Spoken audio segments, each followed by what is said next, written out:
Flight Sports TV, man. That's my dude. I rolls with him. You heard what the man said. It's Flight Sports TV.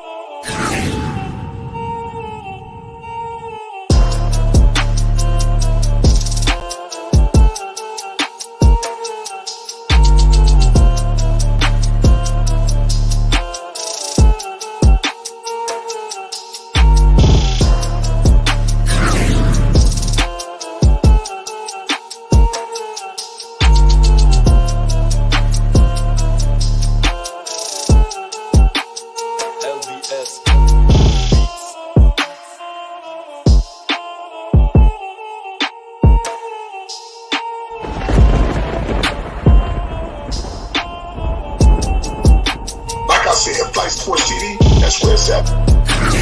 Flight Sports TV.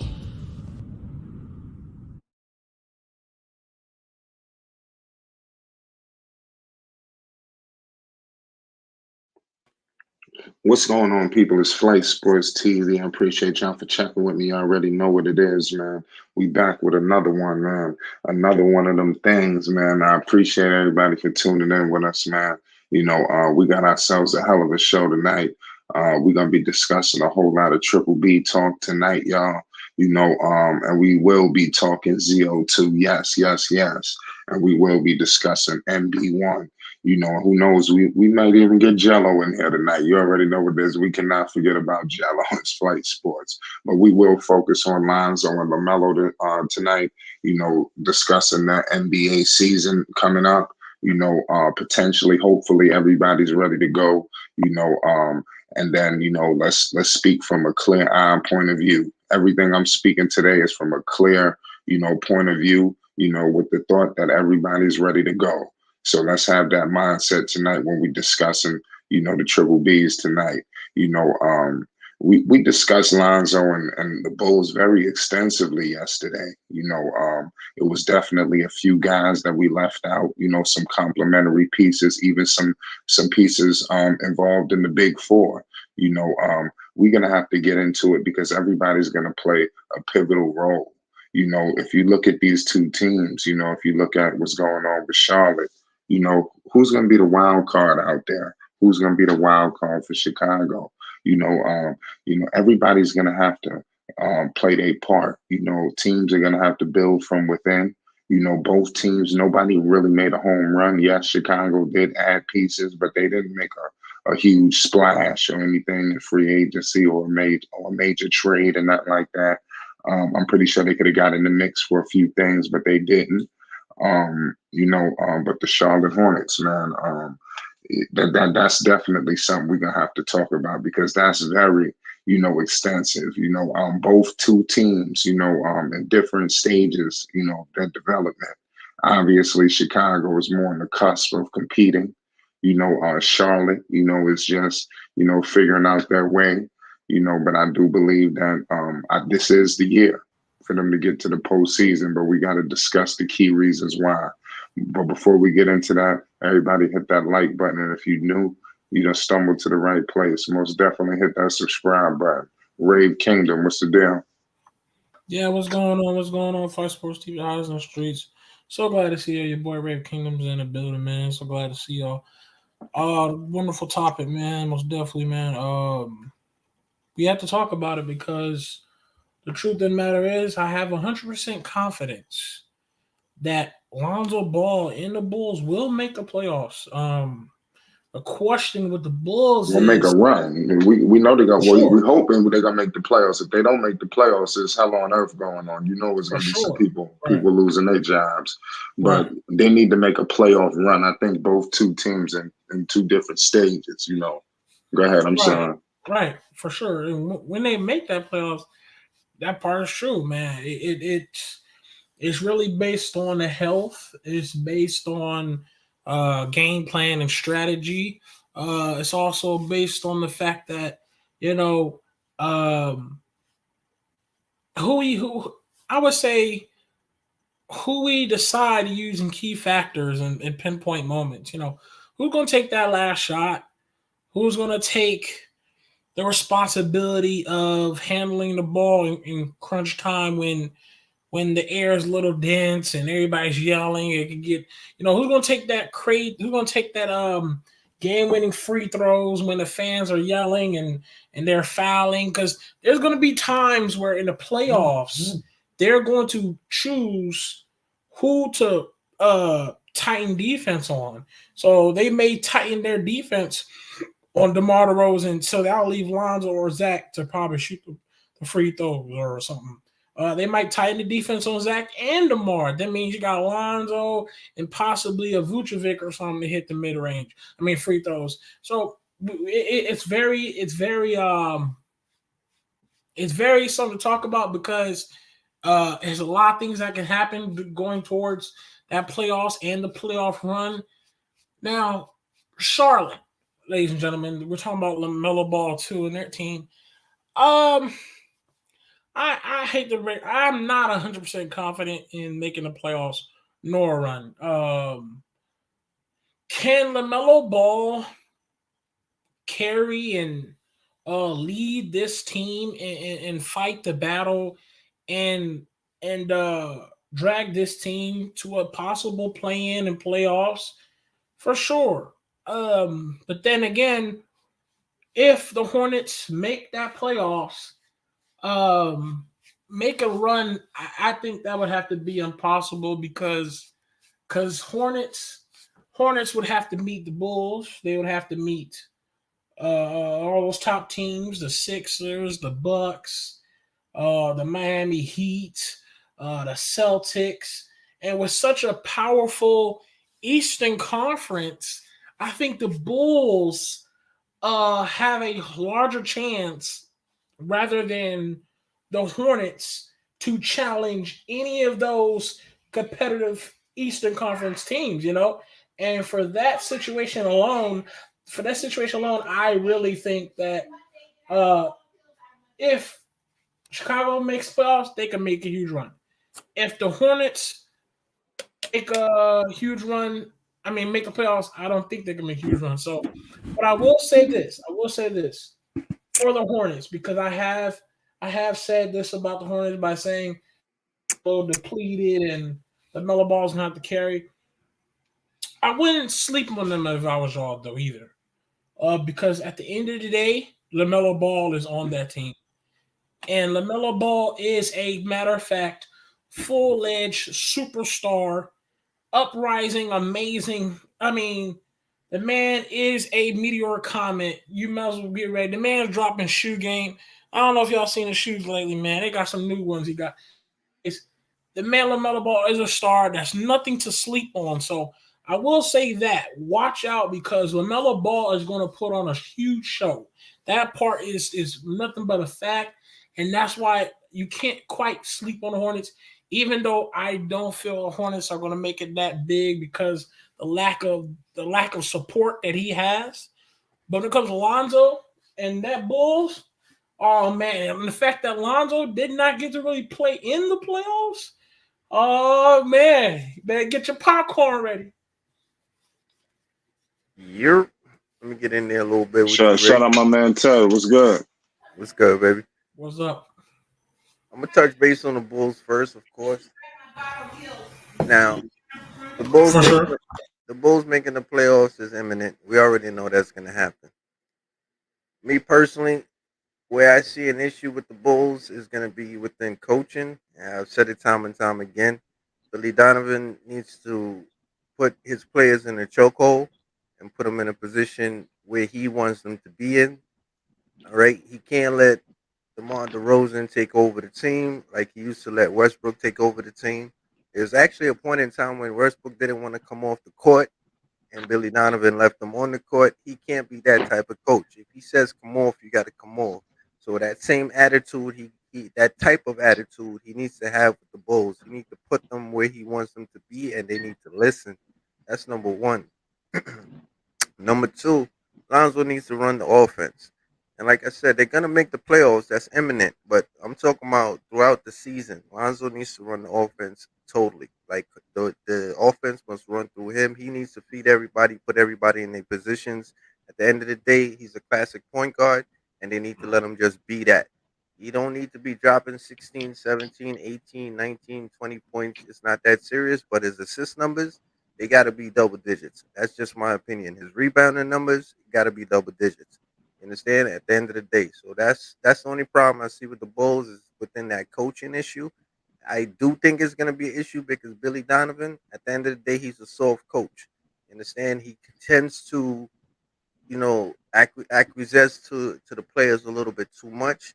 And mind you, he got some hardcore players within Zach Levine and DeMar DeRozan.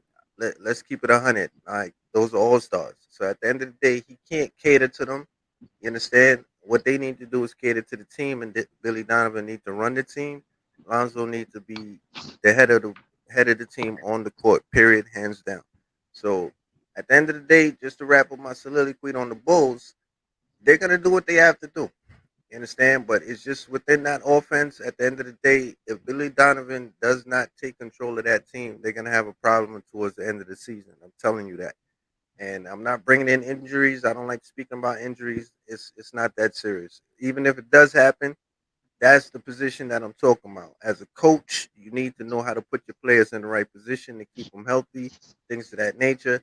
And everything will be smooth with the Bulls. They're going straight to the chip. That's just the way I see it. That's just my opinion.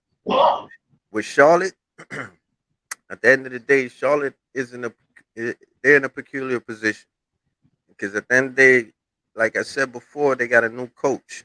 So that's the first thing you got to think about is the fact that they got a new coach. So it's a new system that's going to be implemented, and Lonzo's going to have to learn that system. Also, they're not going to have Miles Bridges, so he's not going to have that comfort level. You understand? Because Mhm. obviously you seen it last year. Whenever things got tough, he knew he could throw it to Miles Bridges. You throw it in the air, it could happen. You understand? Right. He's not going Mhm. to have that comfort level this year. However, you understand? The beginning of the season for the Charlotte Hornets may be tough, but I'm gonna keep it 100 with y'all. Chemistry is something that's gained.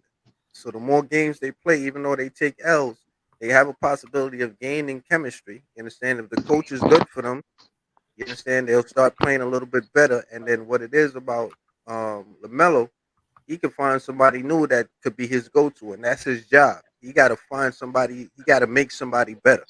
You understand? Well, you got to make the whole team better, but you get what I'm trying to say. You got to find a go-to of that Mhm. format of Miles Bridges, and I think he's gonna do that probably within the first 20 games. You understand? The first 20 games is gonna be a little bit difficult for them, but I think anything after 20, it's all up in the air. Anything can happen. You understand? But just to wrap it up, at the end of the day, I don't really see Charlotte headed to the play-in or the playoffs.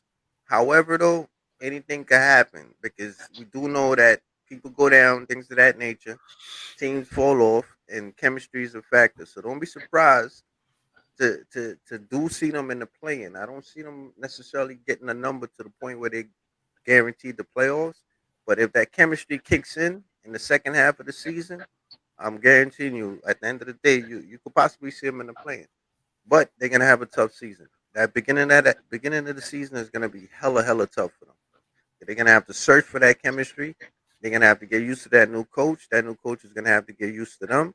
And then also with the fact that Miles Bridges is not there, which is actually with the new coach, it's not really a bad thing neither. Because at the end of the day, the fact that Miles Bridges is not there and the coaches come to implement a new system, you see, he doesn't have to figure out, oh, well, I don't have a player that was here last year, so he could just free flow right into it and just say, all right, these are the players that I have. So that is a positive. You understand what I'm saying? Do I make sense? Testing, one, two, Yeah, three. yeah, no, yeah, you make a whole lot of sense. I agree with everything that you're saying. You made some great points. Shout out Purple Baby and shout out Marvin. We in here cooking tonight. We discussing a whole lot of Triple B talk. We discussing Lonzo Ball and the Chicago Bulls. Can they make a deep playoff run?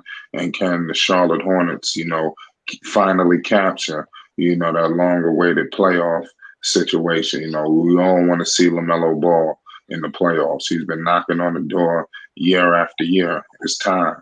Let's go. So, Yeah. what's good? Yeah, that's my bad. Boy, I froze up a little bit after I heard him talk, which he spoke a little good information, man. That's facts. I just want to say, man, hit that like, hit that sub, man. We appreciate you, man. Fight Sports TV, man, the greatest spot to be at, man. You know what I'm saying? Share it with your folks. Let your folks know, you know what I'm saying? Also, another thing I want y'all to know, y'all get your people because basketball is not that far away. You know what I'm saying? We just giving y'all the coverage and information, but I want y'all to know, man, we are not that far away. I don't know if y'all have seen it, but my boy Lonzo looked good. No homo pause on that, but he looked good and healthy. For me, honestly, he may maybe to whatever other information that comes out. For me, he looks healthy. He looks good. I think Lonzo's gonna be ready, man. I seen LaMelo Ball. He was chilling. You know what I'm saying? I'm just letting y'all know. Y'all check that at Twitter and IG, man. I'm telling you, they looking like they are going to be nice and healthy and ready for that next coming up season. So I'm so glad that we're here. We are talking about it, man. And one more thing I wanted to drop in though. If Melo is having a tough season, I really just think he needs to get his numbers, but just get it within the team. You were saying whether or not he can lead them. He needs to lead them in a point guard perspective, but in terms of going too hard, you understand? I'm talking about physically on the court, fighting his way to try to get them to a playoff position. Unless at the end of the season he could see it, I don't think he needs to go that ham because he don't need to put that type of strain on his body. If I make Well, sense. in a way, I get what you're trying to say, and actually, like I get what you're going from. Standpoint of he's you want to keep him healthy. You don't want to that's body and tear. True, but you gotta understand we all could have. Let me give an example. Our boy Chicago Bulls Zach Levine. I don't know if y'all remember Chad. Y'all can remember Zach Levine was dropping 40 bombs. I mean 35, 45, and they tell him you really wasn't ain't nothing because he wasn't winning. And that's the thing. LaMelo Ball, when it comes to the brothers, they don't like losing. LaMelo don't like losing. Alonzo don't like losing, and that's LiAngelo. But the thing is, that's the same way. Losing really keeps people from a lot of things. A lot of not notifications, but people getting attention. Yeah, you can drop 35, but you done lost the game, so a lot of people like to downplay it. So, for example, LaMelo Ball can get about 35, 40, maybe 45, but the team lost, so it always will be that person to go, "Oh, but he took a L. He took a loss. He can't win. He can't get his team to he's a loser, he's a negative, and that's what we want to avoid." And considering the fact that like I said, this team is very depleted for LaMelo Ball.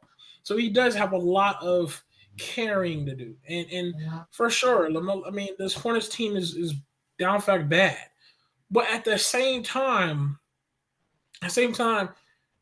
it's not gonna look good as LaMelo Ball being a loser or losing. I disagree. And then because they'll downplay it. Nah, I disagree with you. Like Hmm. one thing you got to notice is that Melo got his whole career ahead of him. You So does understand? Zach Levine, but they called him nothing until he finally started winning. Nah, but Melo's a total different animal compared to Zach Levine. Don't get it twisted. Now, Huh? number one, no. First things first. Zach Levine is a small forward slash shooting guard. Mm-hmm. His job is to put up numbers For sure. in terms of points. So that's his expectation, and he has You to know, live up LaMelo's a to that. shooting guard, right? But we'll continue. No, Continue. Lamelo's a He point plays guard. point guard, but he's He's not in position was shooting guard. Continue. he's a point guard slash shooting guard. Zach Levine is a small forward slash Mm-hmm. shooting guard. All right. Mm-hmm. Now, remember, Lamelo is a point guard first. You understand? Nah, you But shouldn't. Okay, continue. All right. now, For let the me team, finish. yeah, you're right. Continue. No, that's his position. If Mm. Melo don't play, if Melo don't play PG, bro, that team is total trash. I'm Like I just said, telling you straight up, man. that's for that team, but he's Ex- not in a exa- position to actually yeah, shooting guard. no, but He played shooting guard his entire career. No, but what we're talking about right now is what he is right now with the team that he's with. If he's with his Right. brother on the court, we already know Lonzo takes the Right. PP position. We got that. Right. But at the end of the day, his position right now is point guard. You understand Right. that the rest of the team is nobody else on that team that could pass the ball the way he could pass the ball. You understand? Right. So with For that sure. being said, his position is PG. And what I'm saying is this: at the end of the day, he needs to play that point guard position to the A1 position. All right. So when I say that, he has a new cast to a certain degree, including the coach. Yes, there's still players there from last year, but his job, number one, should be to make his first 20 games should be to make these dudes better. That's what builds chemistry. At the end of the day, he should be feeding that ball, not looking for a whole bunch of points. At second half of the season, if he sees that he can't get nothing going with these dudes, which I doubt, because when you play with a player like him, it's automatic the chemistry is going to build and it's going to build quick. So I say within the first 20 games, at the end, he needs to just get that chemistry going with the other ball players. You understand? Now, his job shouldn't be to be dropping 25 to 30 points. At the For end of the sure. day, you understand? And what I'm speaking about is, yes, the wear and tear on his body. What I'm trying to say is if he goes in there trying to be a shooting guard or a small forward, which is which is their job is to score points, at the end of the day, he's going to put too much pressure on his body, and he hasn't built that size yet. He still needs to get just a little bit bigger before he could really sit there and say, "I'm going to do that." You understand? So at the end of the day, my whole thing is what I'm trying to say is the team is not built, you understand, in a position to be that successful. And For sure. sometimes you need to just look at reality. You got your whole career ahead of you. Don't sit there and put all that pressure on your body itself. You understand? Because at the end of the day, everything that you're talking about, God forbid he gets hurt trying to do that, then we still got the same situation that you're speaking about. You understand? We end up in the same position, and it's actually even worse because now he's not even on court. You understand? To do what you said. So my whole thing is what he needs to do is just come on the court, gain that chemistry with everybody else. You understand? Make players better. The first 20 games you're gonna take some hits, but don't sit there and say, all right, because we're taking hits, I must get wins, I must get wins. Because just remember the NBA is a pyramid system. You understand? When I say pyramid system, is like you know who's on the top, you know who's in the middle, you know who's on the bottom. And no matter what you do as you play games, that's gonna pan out regardless. You understand? So what he needs to do is just take a look at the atmosphere, see what the atmosphere contains, you understand, and play within that realm is what I'm looking at. So what I was saying is if he gets to the end of the season, coming towards the end of the season, and he said, yo, we're only 2 games out, we're only Mhm. 3 games out, then he could do what you're saying. You understand? Because that's when I could see him going ham and say, all right, you know what, I'm definitely gonna put it in and try to get us there. You understand? But at the end of the day, he needs to play the season out level by level, level by level. That's what I'm trying to say. Mm. No, I'm not tripping. I'm not tripping about it. You have a point. For him, with him, he's in a horrible situation because he is on a team that first drafted him. They have the rights to him. He is not up yet either. And uh, the Charlotte Hornets, they haven't properly helped him have the exact team that he needs in order to win as many games as possible. As you see, they spent the time out to get a broken down Gordon Hayward. They spent the time out to go get a Mason Plumlee. They spent the time out to go get guys that we question right now. And all worse is your what's that word, D? Your second hand man, your his partner in crime, aka Mr. Miles Bridges. He put himself in a situation where we got to question, how long will how's this all gonna go? How long will he be playing for the team? So that right there, he's just in a horrible position. I like the draft pick in the Hornets when they got that big boy Williams. And I think he is going to be a very, very good asset for LaMelo Ball and them lobs. But The rest of them, for me, oh man, I'd have cleaned house. They don't want me to be the GM. I'd have cleaned house by then. Yeah, but you see, the thing is, why I don't believe he's in a horrible position. You understand? Is because at the end of the day, I keep harping on this though, but he does have the prime opportunity to show his ability to make players better. You understand? So you got a Jalen McDaniels. You understand? You got a Kai Jones. You understand? You got other players on the court. You understand that could step their game up. You know what I'm saying? The Nick Richardsons, the Mark Williams. You understand? So what I'm trying to say is, if he could build chemistry with them, even PJ Washington was a good dude for him. You understand? So it's Yeah. just that Miles Bridges had the minutes. So what I'm saying is, with Miles Bridges not being there, it's somebody else's job to step up to catch those assists and play that game that Miles Bridges was playing. So he has a prime opportunity to do what he got to do as a point guard to say, I'm going to make you better. Just like I made Miles Bridges look good, yo, do what you got to do, and I'm going to make you look good. So what I'm trying to say is, you could be surprised after 10 games, it could be one of those players that I just called that actually fills that role.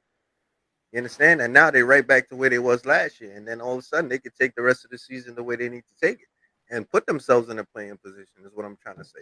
But you gotta let the season play out. You gotta take your hits. They're gonna take hits in the beginning of the season.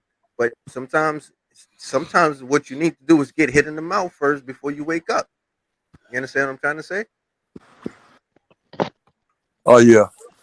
You ain't too far off. With all that being said, they still gonna be trash. It really is. Yeah, I agree, Purple Baby. They're gonna be trash, trash, trash. Especially now because they're gonna tank. I think they're gonna start that tanking because Bridges. I don't think Bridges coming back. And even if he do come back, I think they're gonna tank anyway.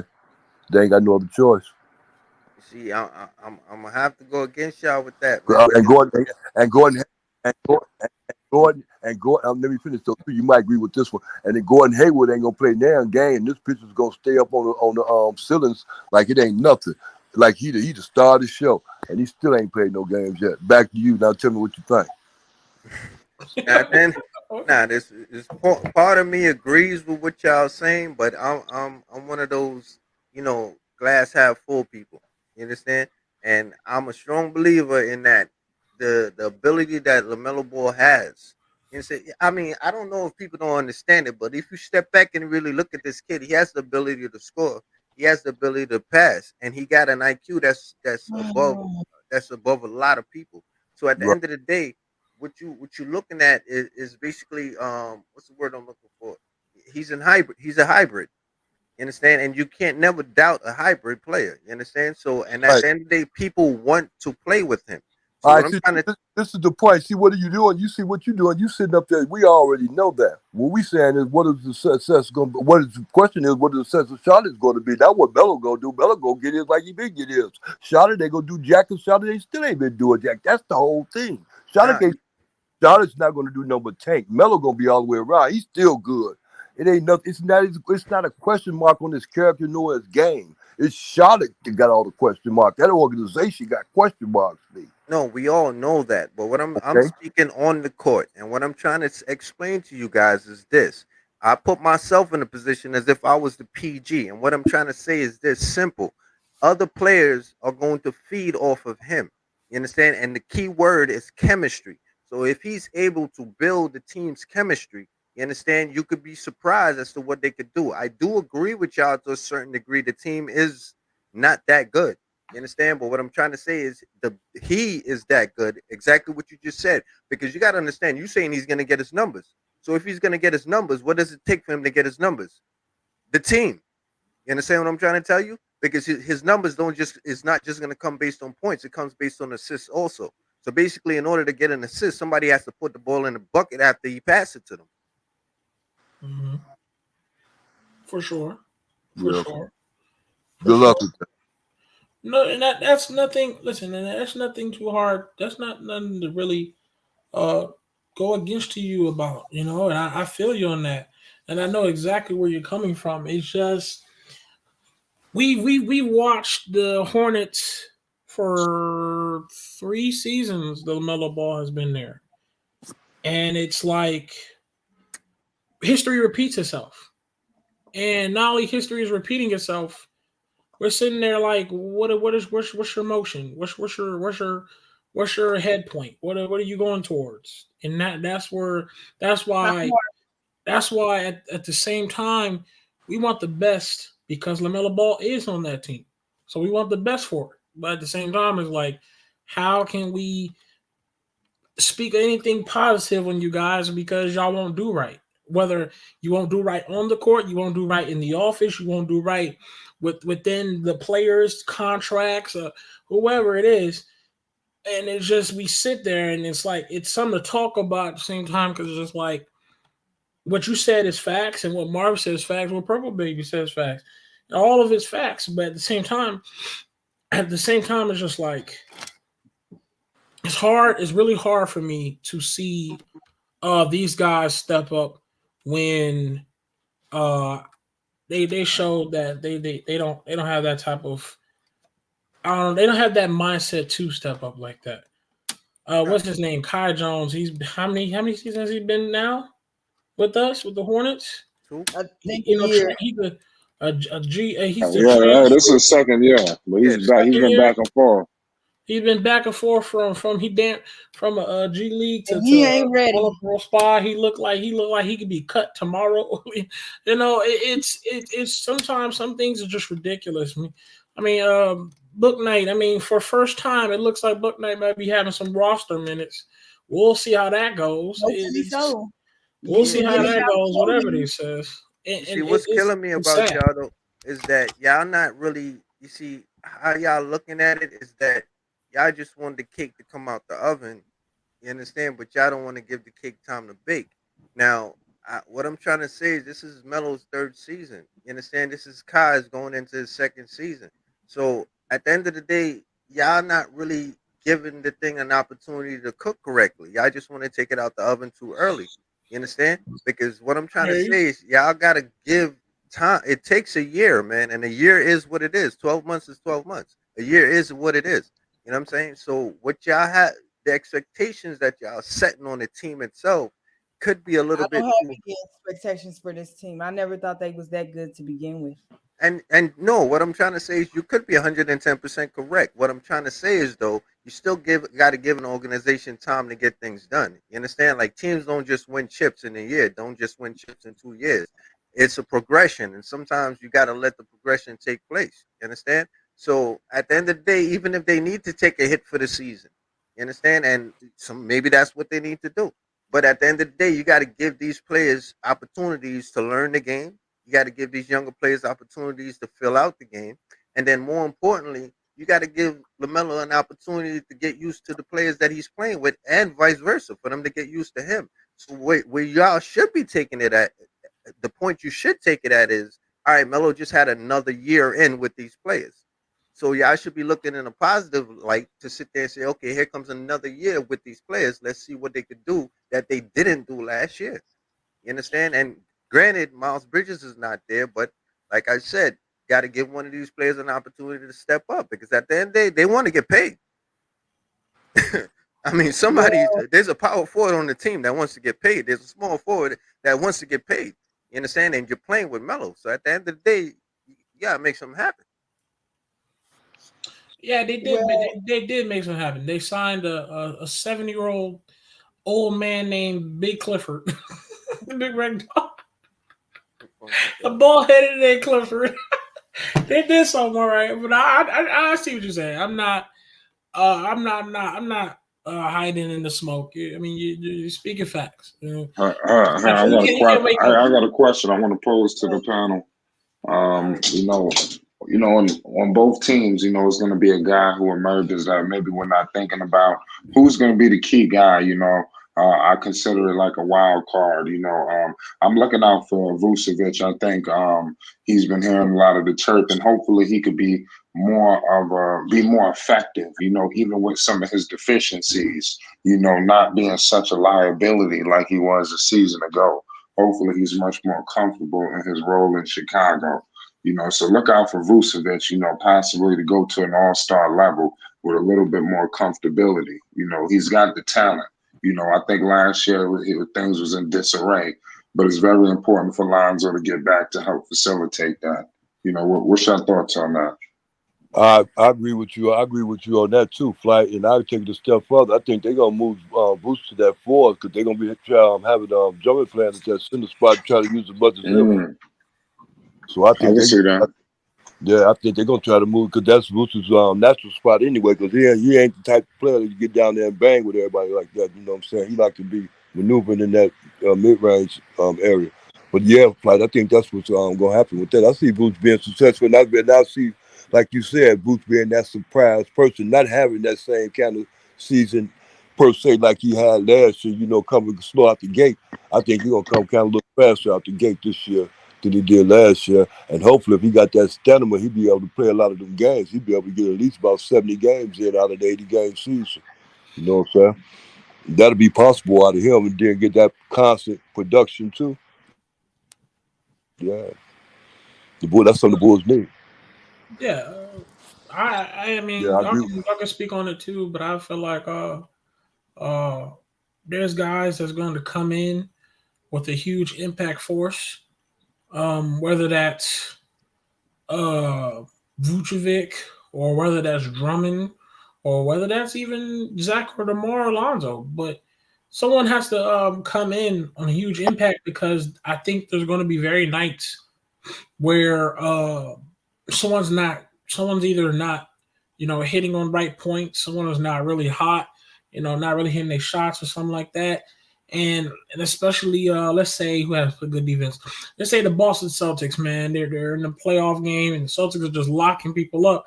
We're gonna need one of those guys to step up as a huge factor um, to step up when that time is right, because I think it's going to happen this season where some players are going to be locked up, some players are not going to be very good that night. So I'm hoping one of these guys can really step up, and I definitely expect Lonzo Ball to be one of those step ups in those high factors. I say that because I think if I'm not right, you can challenge me on it. I think some small bursts, whether it was on the Bulls, whether it was on the Pelicans or Lakers, Lonzo Ball has hit randomly cut shots. He's shown these little sparks of greatness when the team was down by 5 and they needed somebody to hit a three, and Lonzo was the guy to hit that three. And the fact that Lonzo was prepared to be in the playoffs this season, and he got hurt and he could not play in the playoffs, that makes me feel like he's going to have that chip in order to be like, okay, whoa, this time I want to play in that playoffs, because he went there in the playoffs, watched the playoffs, so he has a little bit of understanding. He watched some things, but this time he gets to play in it. I feel like he's so ready to finally play in those bright lights in that playoff. So don't be surprised. I know y'all expect me to hype up Lonzo, but I'm not really hyping up Lonzo. I'm just really thinking about the fact that he is a guy that did not really get to play in the playoffs, and his team did go there, and he has been away from the court for a long time. So you best believe, don't be surprised, Lonzo comes up really, really big on clutch moments and very good plays. Yeah. At the end of the day, Oh, the Bulls are good, man. Like the Bulls don't have no worries. To be honest with you, they done locked up their bench. All right. And at the end of the day, he centers for days. So Vujicic, he can move over to the 4 and he could be a stretch 4. He don't have to be down in the paint like that. You know what I'm saying? He can step into the 15-footer mark and he can sit there and hit that mid range that way. At the end of the day, my whole thing is with the Bulls, it's not the Bulls as a step up player, it's the Bulls as a step up team. They need to look at their roster, recognize who they see to the left, recognize who they see to the right, realize the greatness within the team that they have, and they need to just play together and make it happen, because that's a championship team that you're looking at, hands down. I don't care what nobody tell me.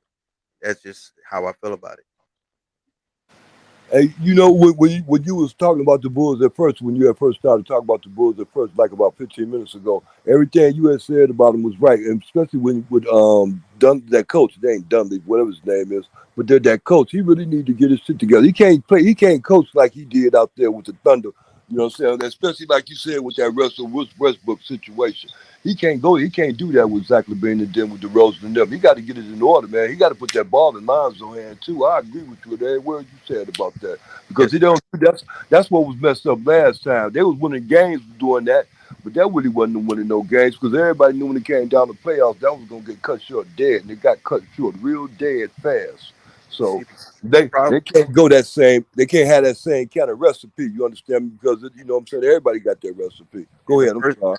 nah, you good. And the person who's always gonna break the offense is DeMar DeRozan. He's Right. gonna try to get Zach LaVine to do the same thing, but the person who always breaks that offense, bro, who breaks the set is DeMar DeRozan. He needs to put DeMar DeRozan on smash and let DeMar DeRozan know he got his play within the system, bro. That's the only problem that the Bulls have, bro. If the Bulls do not play within whatever system he provides, they're gonna take L's. Period. Or they're gonna get to the playoffs regardless. They're gonna play great games regardless. But when they get to the playoffs, they're gonna fall apart. 110%. I'm telling you straight up. The roster is just too ill, bro.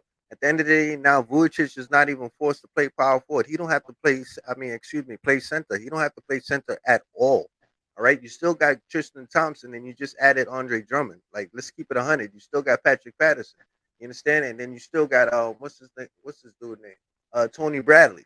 So I just called out like 3 to 4 centers for you. So Vooch don't even have to play the center position. He don't got to bang with nobody. All he got to do is stand up at the 3 point line and hit that three when necessary, step in and hit that mid range and hit that shot when necessary. That's it. And the rest of the team is just pure offense. And then on top of that, you got pure defense. They have no excuse, man. The Bulls are even better than the Nets. I don't care what nobody tell me. The Nets still got to get chemistry. The Bulls are coming out here with the same team that they had last year, and they just added a few players. The Nets, they haven't even played together at all with the team that they coming with. They have not played together at all. All right, everybody has not played together at all.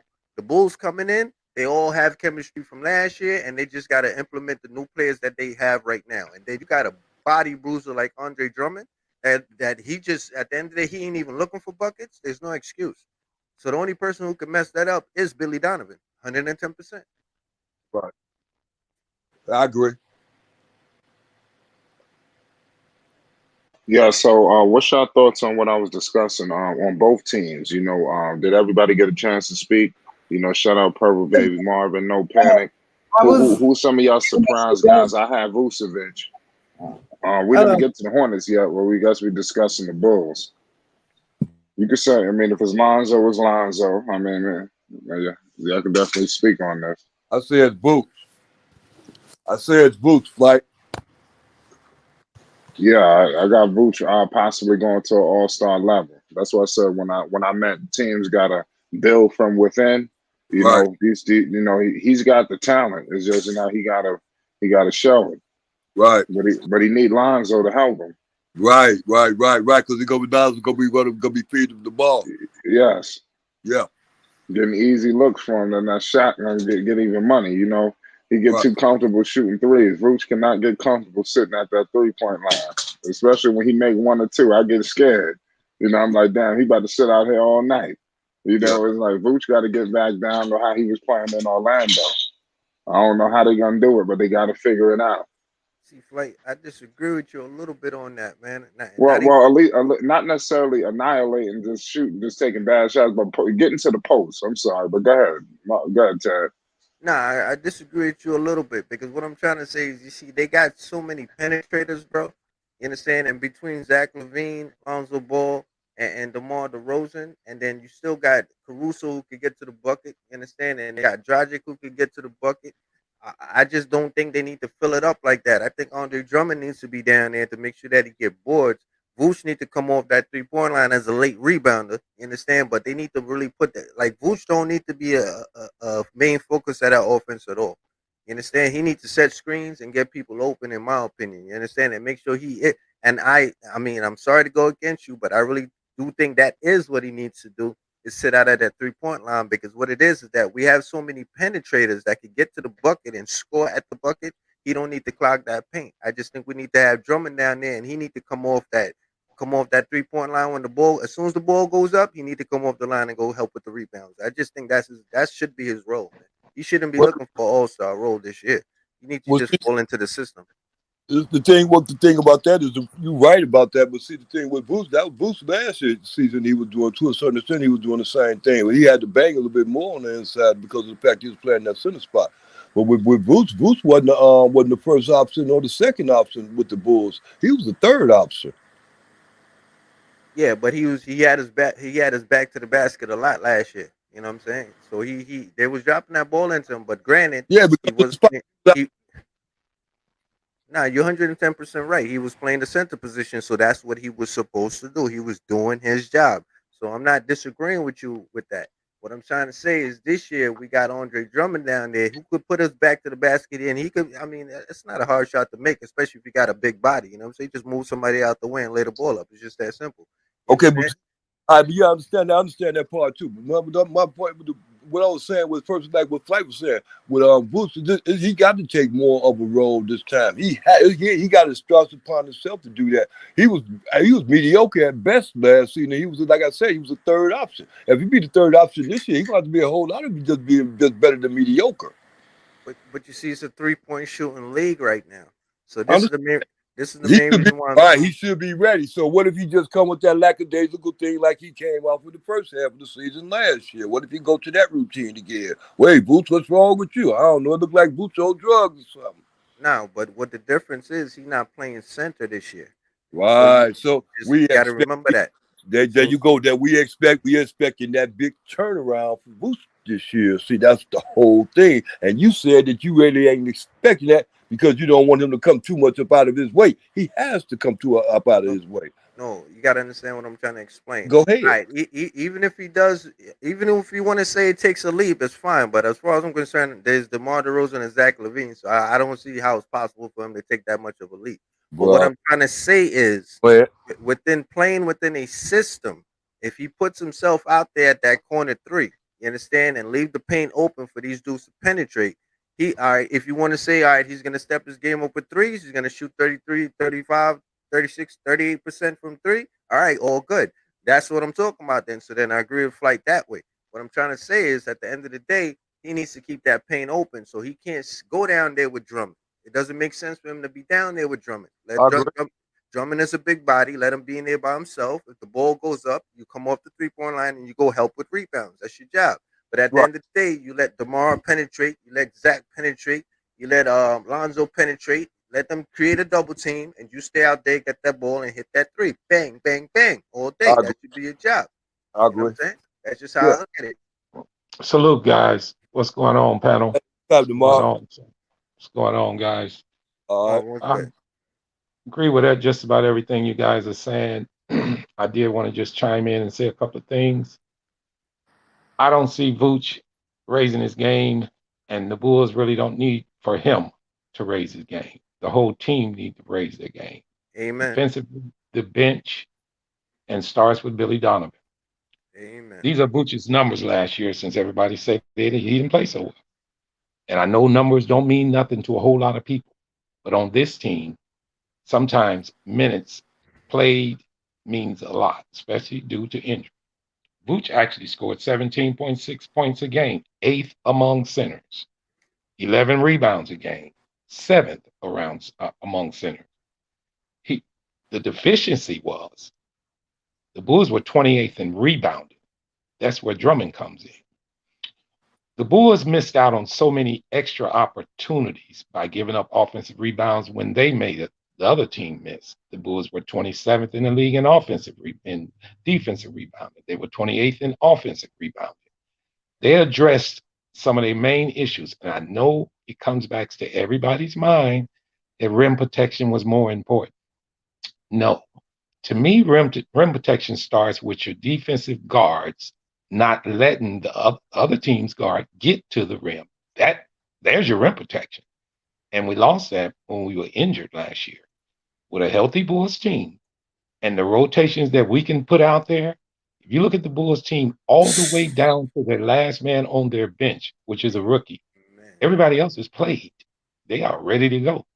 This is not going to be a surprise team. This team is ready. They didn't put 1 year under them. The key to this year, to me, is more than anything, is Billy Donovan. Billy Donovan has to step up, guys. He has to coach differently. He has to be the head, he has to be the captain of this damn thing. He's got to run the ship. And I think I heard Ted say things about, DeMar DeRozan doing what he want to do. We can't have that. We need to run a system. And points. You got so many scores on this team. You really don't want to concentrate on one of the players becoming an all-star or scoring 28, or it don't take that for this team.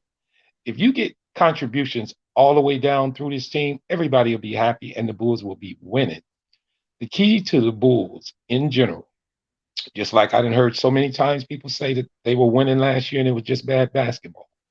Well, you can look real bad when you're giving up a lot of points because of lack of defense, but you scoring and you might win the game, and then you say, "Oh man, but we need to tighten up our defense." But then we all forget that our best defenders were majority of the year they were hurt.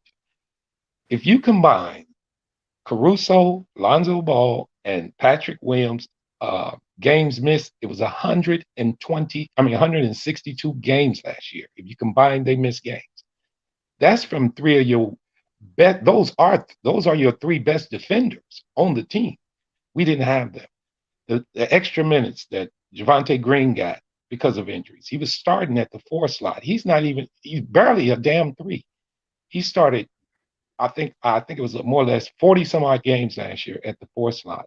He averaged 23 minutes a game and only gave us 8 points. We're not looking for him to give us that point. We need Patrick Williams there.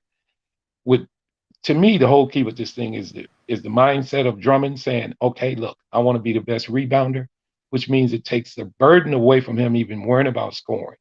You can actually shoot shots and depend on him getting an offensive rebound. We get another possession. Possessions in the NBA mean a lot. The Bulls were way down the list on possessions per game simply because we couldn't rebound the ball and offensive rebound the ball. So I think this season here, one thing that I think is going for the Bulls is that we're not ranked high. I don't want us to be ranked high. I want us to be under the radar and sneak in. Eventually, the rest of the league will see that this team is damn good if we can stay healthy, because they already know. I say it all the time. Last year, when we were healthy, we were one of the better teams in the league. That is a myth because we didn't stay healthy. If we stay healthy this year, guys, with good coaching, I think we'll be all right. I agree with you, man. Yeah, I agree with you too, Marvin. Good call. Shout out, no panic. What's good with no panic?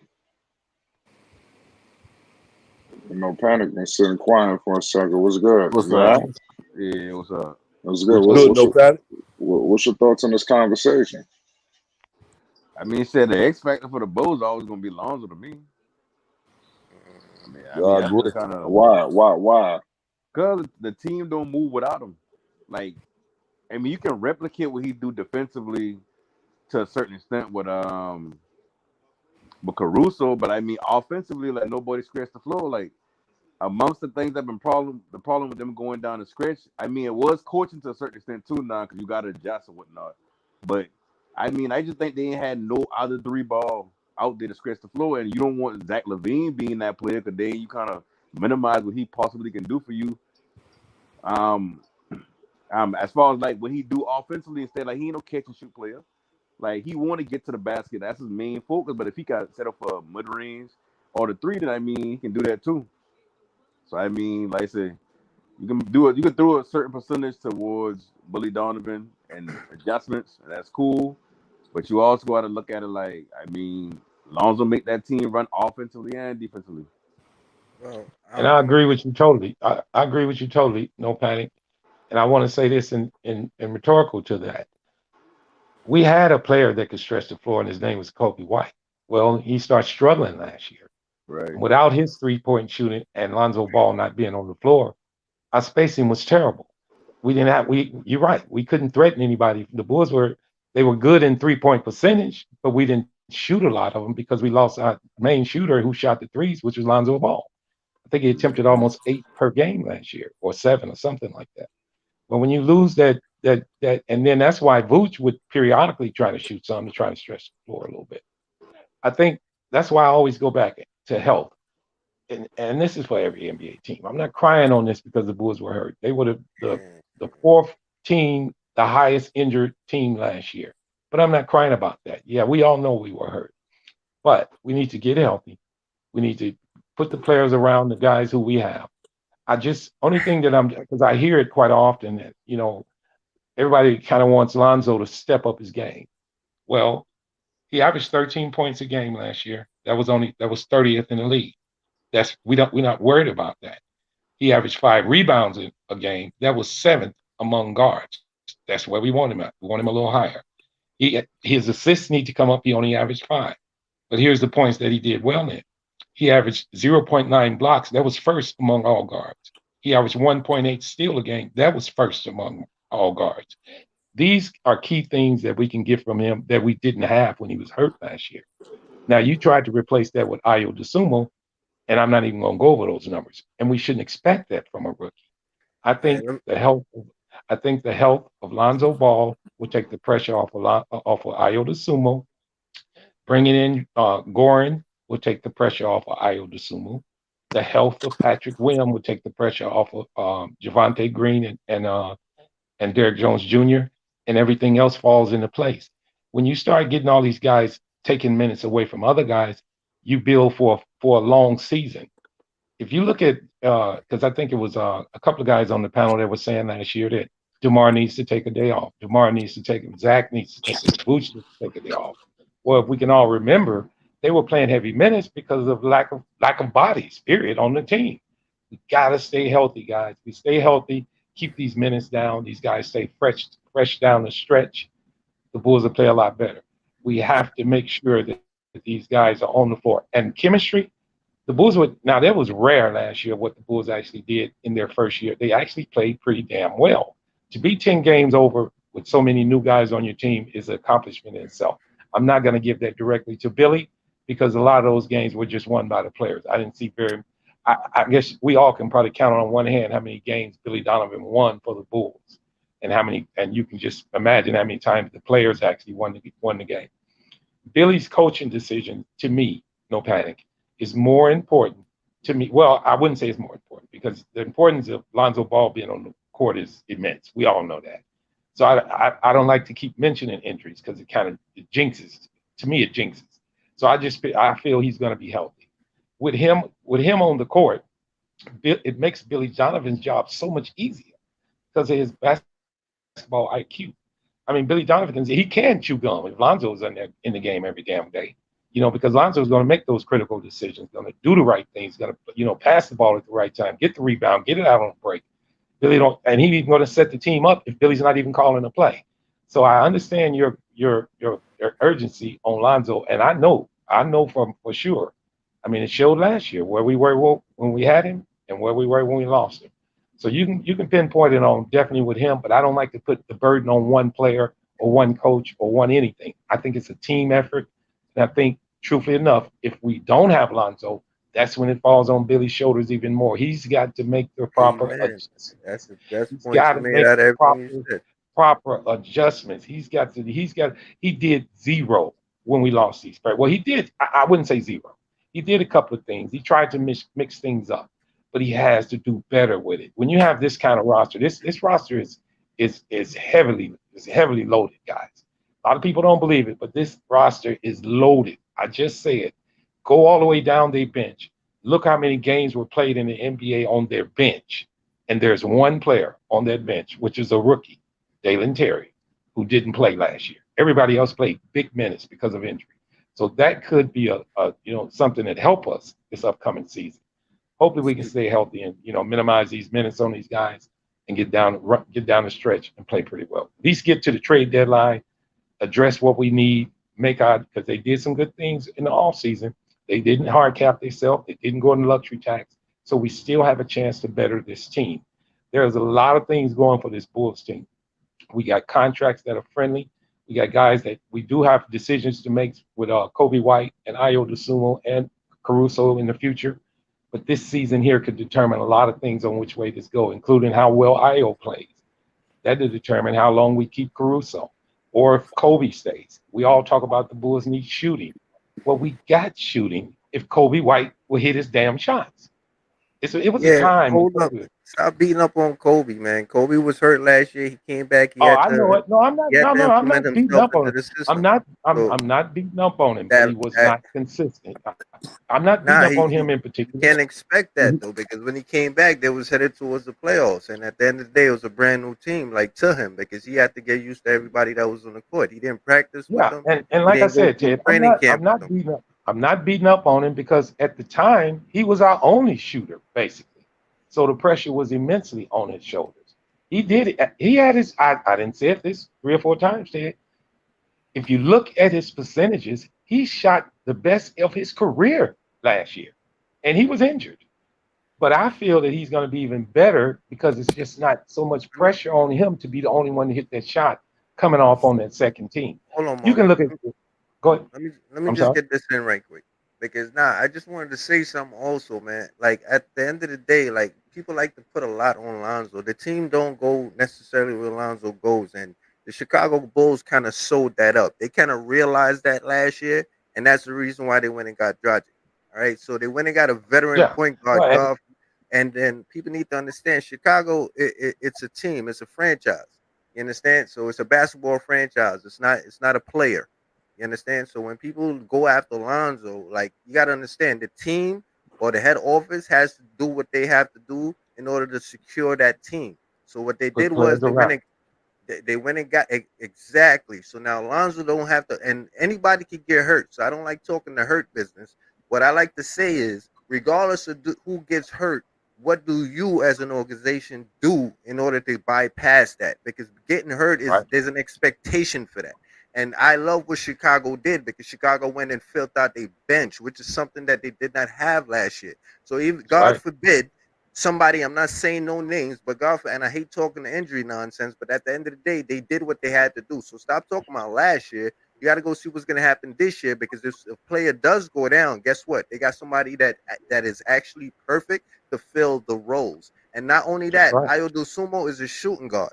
He was forced to play the point guard position That's last right. year. So what Yeah. people need to understand is something called experience. So he wasn't the greatest, but the fact that he got that experience, that means now he has an idea how to play that point guard position. So now you even got an extra point guard if Io is moved over to the PG position. So like I said, the Yeah. Bulls are locked. They got Yeah. everything in And place for what they have to do. It's all about Billy Donovan, man. Not even the front. You can't even blame the front office. The front office did what they have to do. You understand? yeah. So anybody sitting there trying to put anything on Lonzo, it is nothing on Lonzo. It's a franchise. Okay, so it's Yeah. on the franchise, and the head office did what they have to do. Now it's time for the coach to do his job. Yes. And I agree totally. And in closing, I will say this: when you, like I say, with all of the minutes that were played out of position by players last year, that can be a factor that helps you in the long run because you learned how to do this. You did that. You did this. You did that. I do not put any pressure on Lonzo at all. What he did last year, he could do again and just double it over, just stay healthy, and the Bulls would still be a number one seed coming out of the East. Because when he was there, putting up the numbers I just gave, they were the number one seed. So we don't have to look for him to do 16, 10, and 11.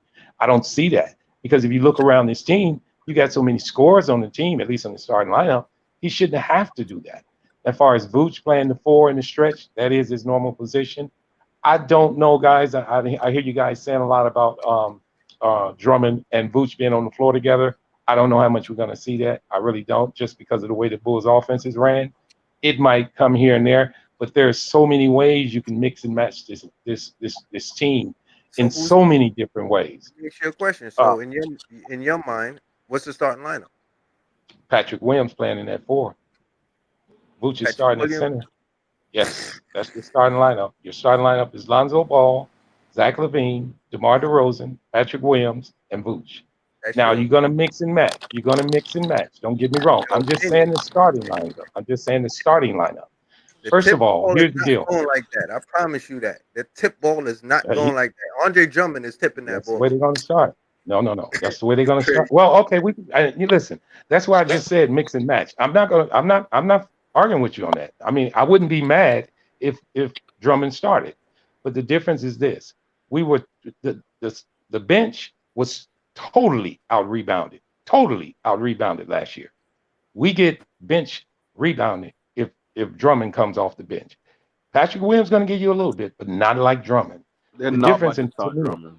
Like, there's yeah, I don't zero think. I percent mean, chance he's but starting. I'm gonna say it like this. I'm not here to pose an argument if they did.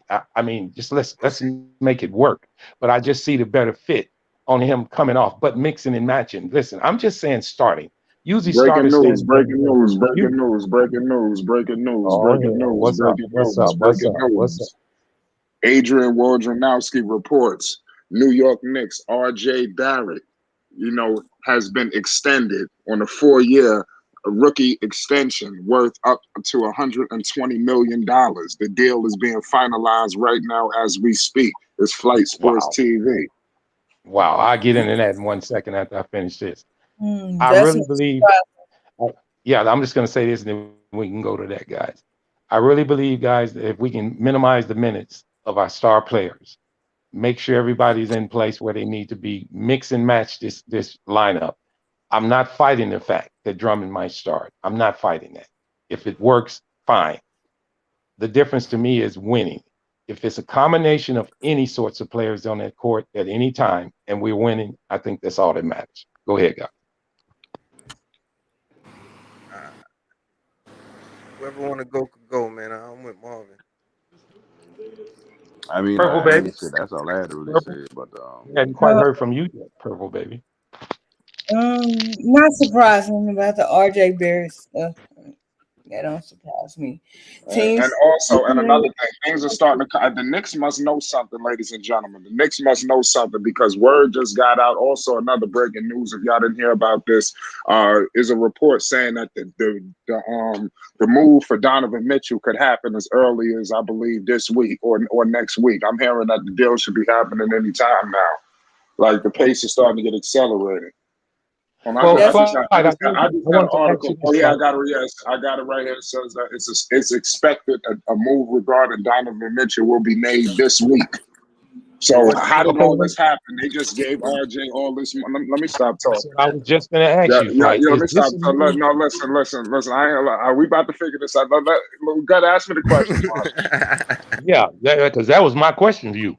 Does this move mean that the Knicks are getting Donovan Mitchell or not? Listen, y'all about to find all that It, out shortly. Y'all gonna it, find all mean- that out it shortly. means We got something coming it for the means people. Be on the lookout. Hold on. it means they're getting Donovan Mitchell. That's going to So be you're a going to have sign. three max players. You're going to They have go three max players on your they're going team. to Hold on, sign. let me say this. You're going to Yeah, have No, it's not three three max max players. players. It's four. Well, Oh okay. shit, Well, that okay. I'm makes it sorry. even Four. worse. You're going to have four max players on your team with names of Jalen Brunson. Who is it? Jalen ain't got the max. That they really not max contracts, but they are very fucking high. You know that. that's going to they said they gonna sign dude. They gonna But sign remember, they crazy. need to spend the They money. are getting signed and I it's don't know getting what they traded. said. All he It do could be a Uh, double-edged sword with is that situation, though. Yo, It you know could what the be like, problem well, is? let's lock them up because we gonna have them, and we know we can't make the trade. Or it can be like, let's lock them up so when we do trade them, like Utah kind of want him a little more because they're like, well, we ain't gotta worry about him yeah, signing here and negotiate that leaving a year or contract. two later. Yeah, negotiate that contract. Yeah, Yeah, you know Well, what the but I see mean, you problem that is never with that's the a know. Knicks. double-edged sword. That's a double-edged sword, though. No panic. Yeah. What if they decide that they don't want to pay him that money? What if I believe this to me, in my eyes, I look at this as if the Knicks they're gonna take care of their player. Mm-hmm. They trying to send a message to me, to Utah, like, okay, guys, if you don't want to do this deal, we're gonna take care of our business and carry on. The Knicks got the money to sign it. Don't get me wrong. They're going to luxury tax. They got the money. So taking care of RJ can be a double-edged sword. It can tell Donovan, look, we take care of our players also. And if you want to come on. Or look, Utah, if you don't want to do this, we're going to take care of our players and move on. We're going to make sure we take care of our players and get somebody else and go on. So it could be a double-edged sword. You know what I mean? Yeah. Man, I tell y'all right now, the problem with the Knicks is that the owner does not know anything about basketball. I don't know why. I mean, I hate to say, look, I'm from New York, man, and I don't know why you people get so excited over anything about the Knicks, man. Like totally, I just feel like everybody who comes and deals with the Knicks in the front office, they just sabotage the whole team, man. At the end of the day, bro, like nobody comes in and builds this team up, man. I am done with it, bro. I don't know why. Like, with all due respect to Flight, like that's big news, bro. Like that is not no big news, bro. like, Well, I can say this. I can say this, Ted. He mentioned it because it is a signing, and that should be heard. And I understand your sentiment on thinking like the Knicks ain't really been a well-oiled machine, but bro, when you sign a player to over 100 million, it should be told. Now the direction they going, that's something else. We have to just wait and see. You know what I mean? bro, they gonna do all of that and still bring Melo back. Watch. It's just, yo, bro. It's just sabotage, man. It just sabotaged the whole damn city, bro. And I'm sitting in it, man. So take my advice when I tell you it, man. Like I'm telling let me ask you this. Let me ask you this before you go any further. Flight, can you throw that contract out one more time? Can we hear those numbers? If you can remember those numbers, Ted, you think he's worth that? Who? No, they're not. They're not even worth being here. I thought he was about to say they got traded. I was about to be happy. Yeah, because see, now I like the Knicks. I like all NBA teams. I love the Bulls, but I don't know about RJ. What I think he said, if you guys can remember, did he say 127 million? Let me ask you a serious question. What position RJ Barrett really plays? What is he really? To me, he's a 2 guard, but they play him at the 3. Oh my God. Yo, RJ Barrett is a confusion, bro. At the end of the day, he can't shoot like a shooting small shooting I know guard. it. He can't do that, and he can't cover in the 3. And he can't cover the 3. And he's too small for the 3. So yeah, I know what is he? He's a tweener. Well, here's the deal with him. Here's the deal with him. If a good coach could turn him into a point guard, he'd be a fucking all-star. How about that? Exactly. Thank you, brother. Thank you. You're making so much sense. That's my point exactly, bro. That's what I keep trying to explain to y'all. The Knicks are freaking hopeless, man. All they doing is tanking this team for another 20 years, bro. Rico, I'm happy you're on the panel. I want to hear your take on this, Rico. What do you think about the Knicks signing RJ? They signed RJ? That's what Flight said. They in the process. Right. They giving him his rookie extension. I mean that's par for the course in today's NBA. Most rookies get that extension. But is it the time to do it or announce it right now? I think so. I think so. If you wait longer, they're gonna have to pay him even more, right? Well, I wouldn't say you have to pay him more. What signals does this send to Utah or Donovan Mitchell to you? I mean, go ahead.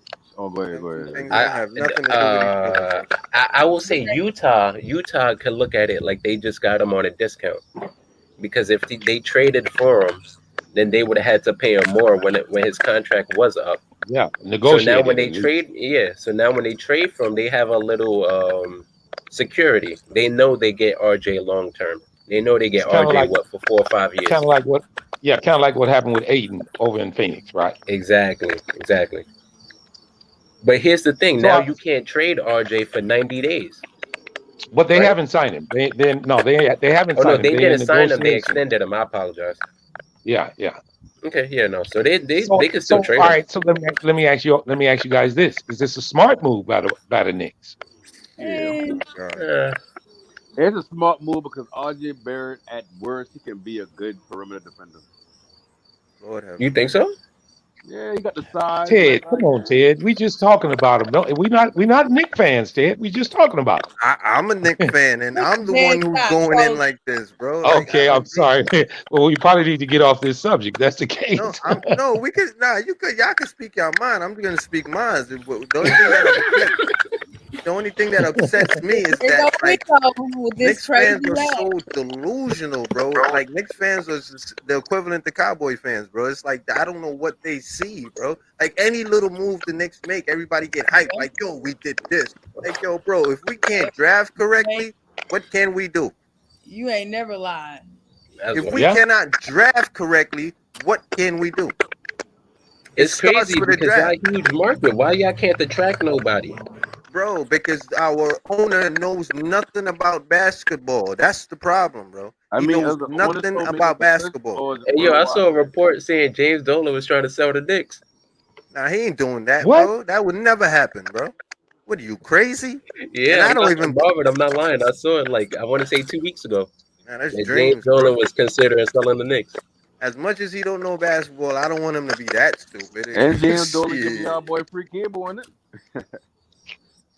But he knows nothing about basketball, bro. That's the problem, man. Like he But doesn't see, know who to put in his front office. At the is end it of the hum? day, Is it, You know what, is guys? I want to it go hum back or is to it one World thing. Wide West making decisions? I want to go back to one thing. I want to go back to the draft. I want to go back to the spot where the Knicks were, and they didn't draft Jalen Duren. And then they turn around and sign Mitchell Robinson for $80 million. When you could have had a young center, you could have said, now I know money is not the issue in New York, but what direction is this team going in? They Right? don't You need don't sign this thank young you. center. Then you look for praises, pats on the back because you got rid of Kemba Walker and the other guys when you were the ones who signed them from the Yeah, start. when you shouldn't have got him in the first place. That's right. You know, Yep. for real fans who know these things, it didn't surprise me, and I wasn't happy about it. I'm thinking, what the hell are you happy for? You unsigned them, and now you're giving them away, and you're giving up picks to give them away. And then the one that threw me was the move they made at the position where they were drafted. I just didn't understand it at all. Because if you're gonna build from with the young guys, then you have to take Jalen Duren. If you're gonna decide to win now, you have to turn around and look at your team and see if your team is ready to win now. Now you're gonna grab all these draft picks in the sense that you're gonna get a big name free agent, but you know how many problems and troubles you have with bringing free agents to New York. So which route are you going? I just don't see the direction. I guess I see it in a sense with signing RJ, but for the money he's going to command and what he puts on the court, is it worth it? I just don't know. Well, Marvin, here's what I'll say. I'll see a lot of $50 million contracts being thrown around nowadays. Yep. So to say yeah. like I might take it from my basketball knowledge growing up. When I think of contracts, I think of 2000s contracts. So Yeah. now I start hearing, this guy made 30. I'm like, oh hell no, he not worth 30. Back in 2009, Kobe was making like 20-80 a year. That's how I might look at it, right? Or he was probably making around that much. But now to say, oh, RJ got 30, I don't want to knock RJ and say he not worth 30 because that might just be what players are worth nowadays. It's almost the standard in the NBA now. Exactly. So it's a give and take. But again, with a hard cap league where you can only spend about like $170-180 million, then again, is RJ worth 30 mil? That's what it has to come to. Go ahead, Marvin. Yeah. And that's what I was getting to. The difference is valuing your money on what you're going to get in return. Meaning, I can go down to this, and I want to ask the panel this. Was Mitchell Robinson worth 80? That's none of my business. Salute the purple baby. Hey, I love it. Hey. The reason I asked this question is because, wait a minute, guys. I asked this question to try to get to the sense of the spin and the return that you're going to get from it. I ask again. Marvin. Listen, Marvin, you're sitting there trying to make sense out of nonsense, bro. No, I'm not. I love that term. Ted, wait a minute. I'm trying to put what they did up front. I'm not trying to make sense of it. No matter how many big words you add, no matter how you shuffle that deck, bro, the joke is always gonna come out first. Because wait a minute, Ted. Jokers. Ted, you're taking it wrong, Ted. Ted, I'm trying to put it up front. 80 million. That's Marvin. That's 20 million per. That's 20 million per. 20 million. Listen, Ted, you don't understand what I'm doing. I'm not saying it's good. I'm saying it's bad. I understand. I'm bringing it to the forefront. I'm bringing it to the forefront. Tell you, you might as well go back to Chicago, bro, because you're not gonna make even if you bring it to the forefront. Salute hoop jogger. New York City, stand up, baby. New York City, shout out. There you go, Flight. Stand up for your boys, Flight. Stand up for your boys, Flight. Let me tell the people right now, we got something coming right now through the airways, man. We just cooked up, man. Breaking news: RJ Barrett. You don't have to wait too long. In a minute, I'm about to lay down the smack down on this microphone in a second. I'm telling you. I'm gonna let y'all Wait a keep minute. cooking out. Hey, but I'm telling you. hey, listen, somebody got to break down so why hyped. 80 million for Mitchell Hyped. Robinson a bad When thing. I tell you I'm hearing something from I didn't upstairs, say I'm it was a telling bad you. thing. I am so Flight, turned up right now. Flight, give me those numbers on that contract one more time. Listen, man. Hold on I'm a second, drinking man. and We're smoking. gonna I'm get to about to that. We're play gonna get to devil's that. advocate all night, bro. Go ahead. Yo, My hoop bad, jogging, Flight. hoop jogging on deck. It He's says, on the panel Yeah, give me the numbers on that contract. because I want his take. he's the Man. I would youngest love to player hear to that. get 100 million. He's the youngest. It doesn't give you the total. Is it 127?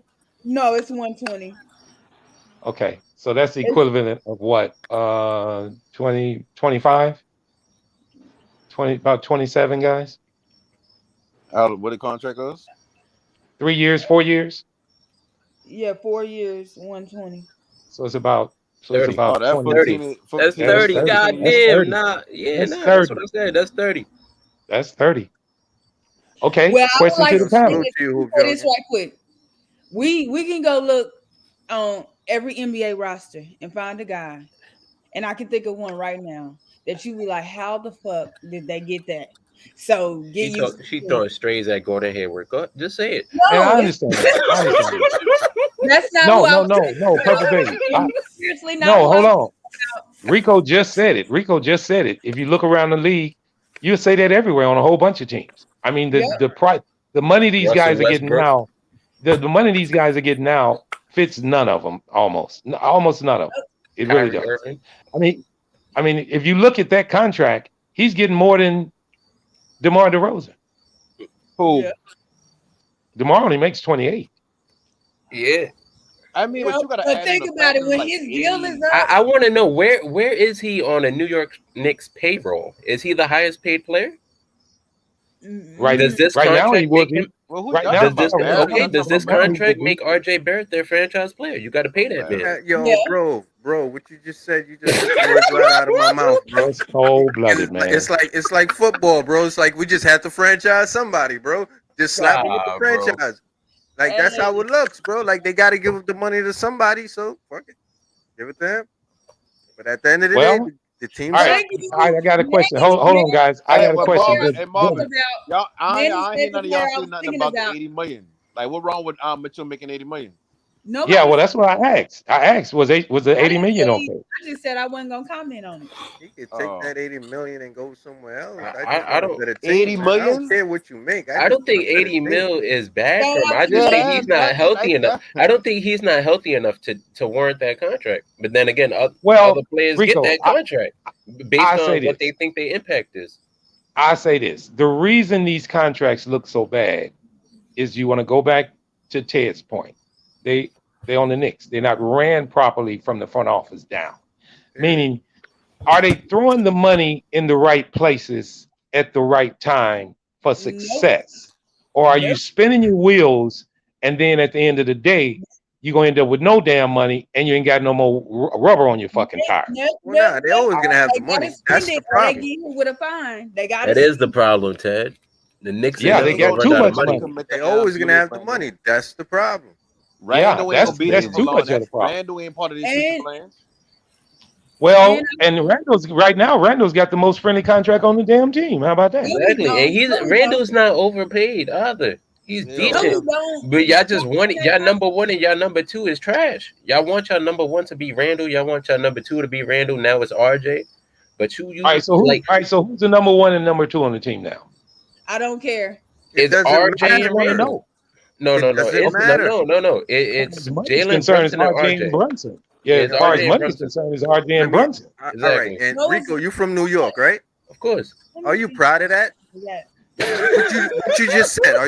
Are you proud of that? Like, Come on with me, bro. Am I proud that the closest game I could go watch is Jalen Brunson and RJ Barrett? Fuck yeah. no. Does that make you proud? No. Okay, that's it. That's my only I mean, but point, also, man. I mean, New York and Rico team. So yeah, see, Rico can laugh about this because he's not going for that. Himself. Rico sleeps well because he don't have to worry about the Knicks. As a person who live in the area, like I would like it if my home team could be nice and I could just go watch them play like normal. The Knicks ain't even my like team. Marvin, Marvin. I already know. Where you live at? in Chicago. I know Don't you like catching games, Marvin. Come on. Yeah, So you know yeah, I what? love it, man. But hey, listen. Let me say this: the Bulls been trash for a long. Well, excuse me, I don't say trash about no team. The Bulls haven't Nah, been bro, good for a long time. The Bulls hadn't been good for a long time.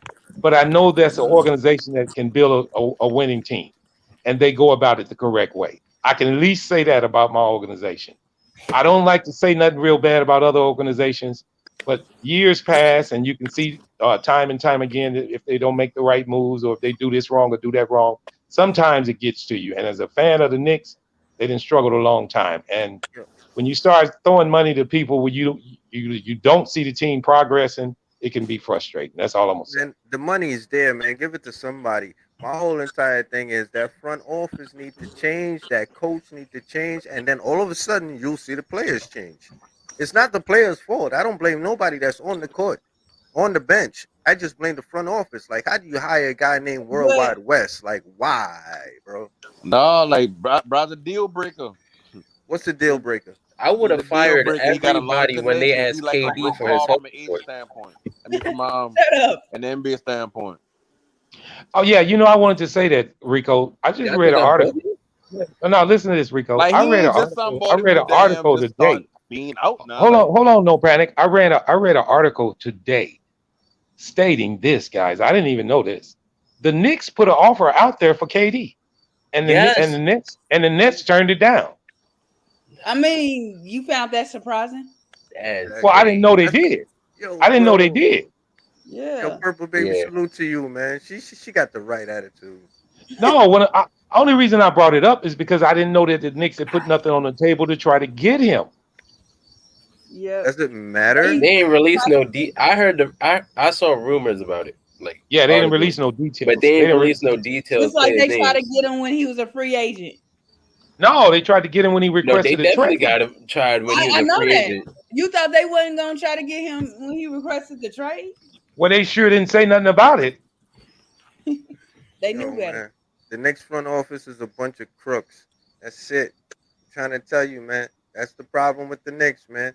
From Leon Well, Rose all to right, Scott Perry to William Wesley, they all crooks. David Hopkins and all, they all crooks. all right, okay, Ted. Let me ask you this: if Old the school deal, gangsters. all right, listen to this, guys, and I We want to fresh answer from all of blood, y'all. I want young to answer people, from all bro. of y'all. I want to answer from all y'all on this one.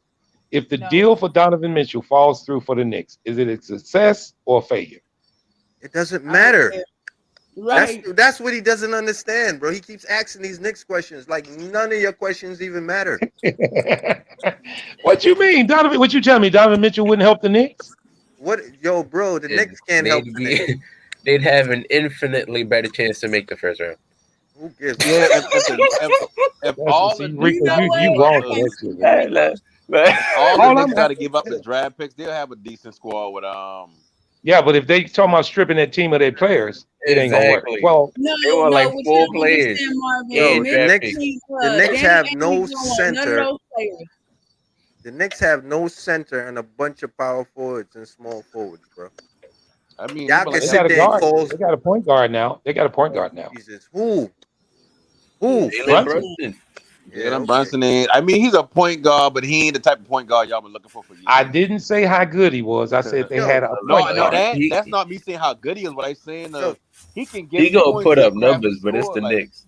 yeah, yo, Let's and go say can that. I, save him can I out ask the you a Knicks. I question, man? mean, Yo, let me and ask they y'all a gonna question, lose. man. Any of And they y'all gonna play? lose. So.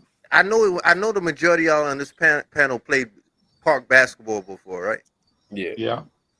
I hope so, man. Let me ask y'all a question, man. Ain't y'all better GMs than the Knicks when you shot for ball? Like you shot for who gonna pick first? Well, you Like wrong, just keep kid. it 100. No, I'm serious, Like, man. these are Like you shoot, elementary questions. everybody will shoot.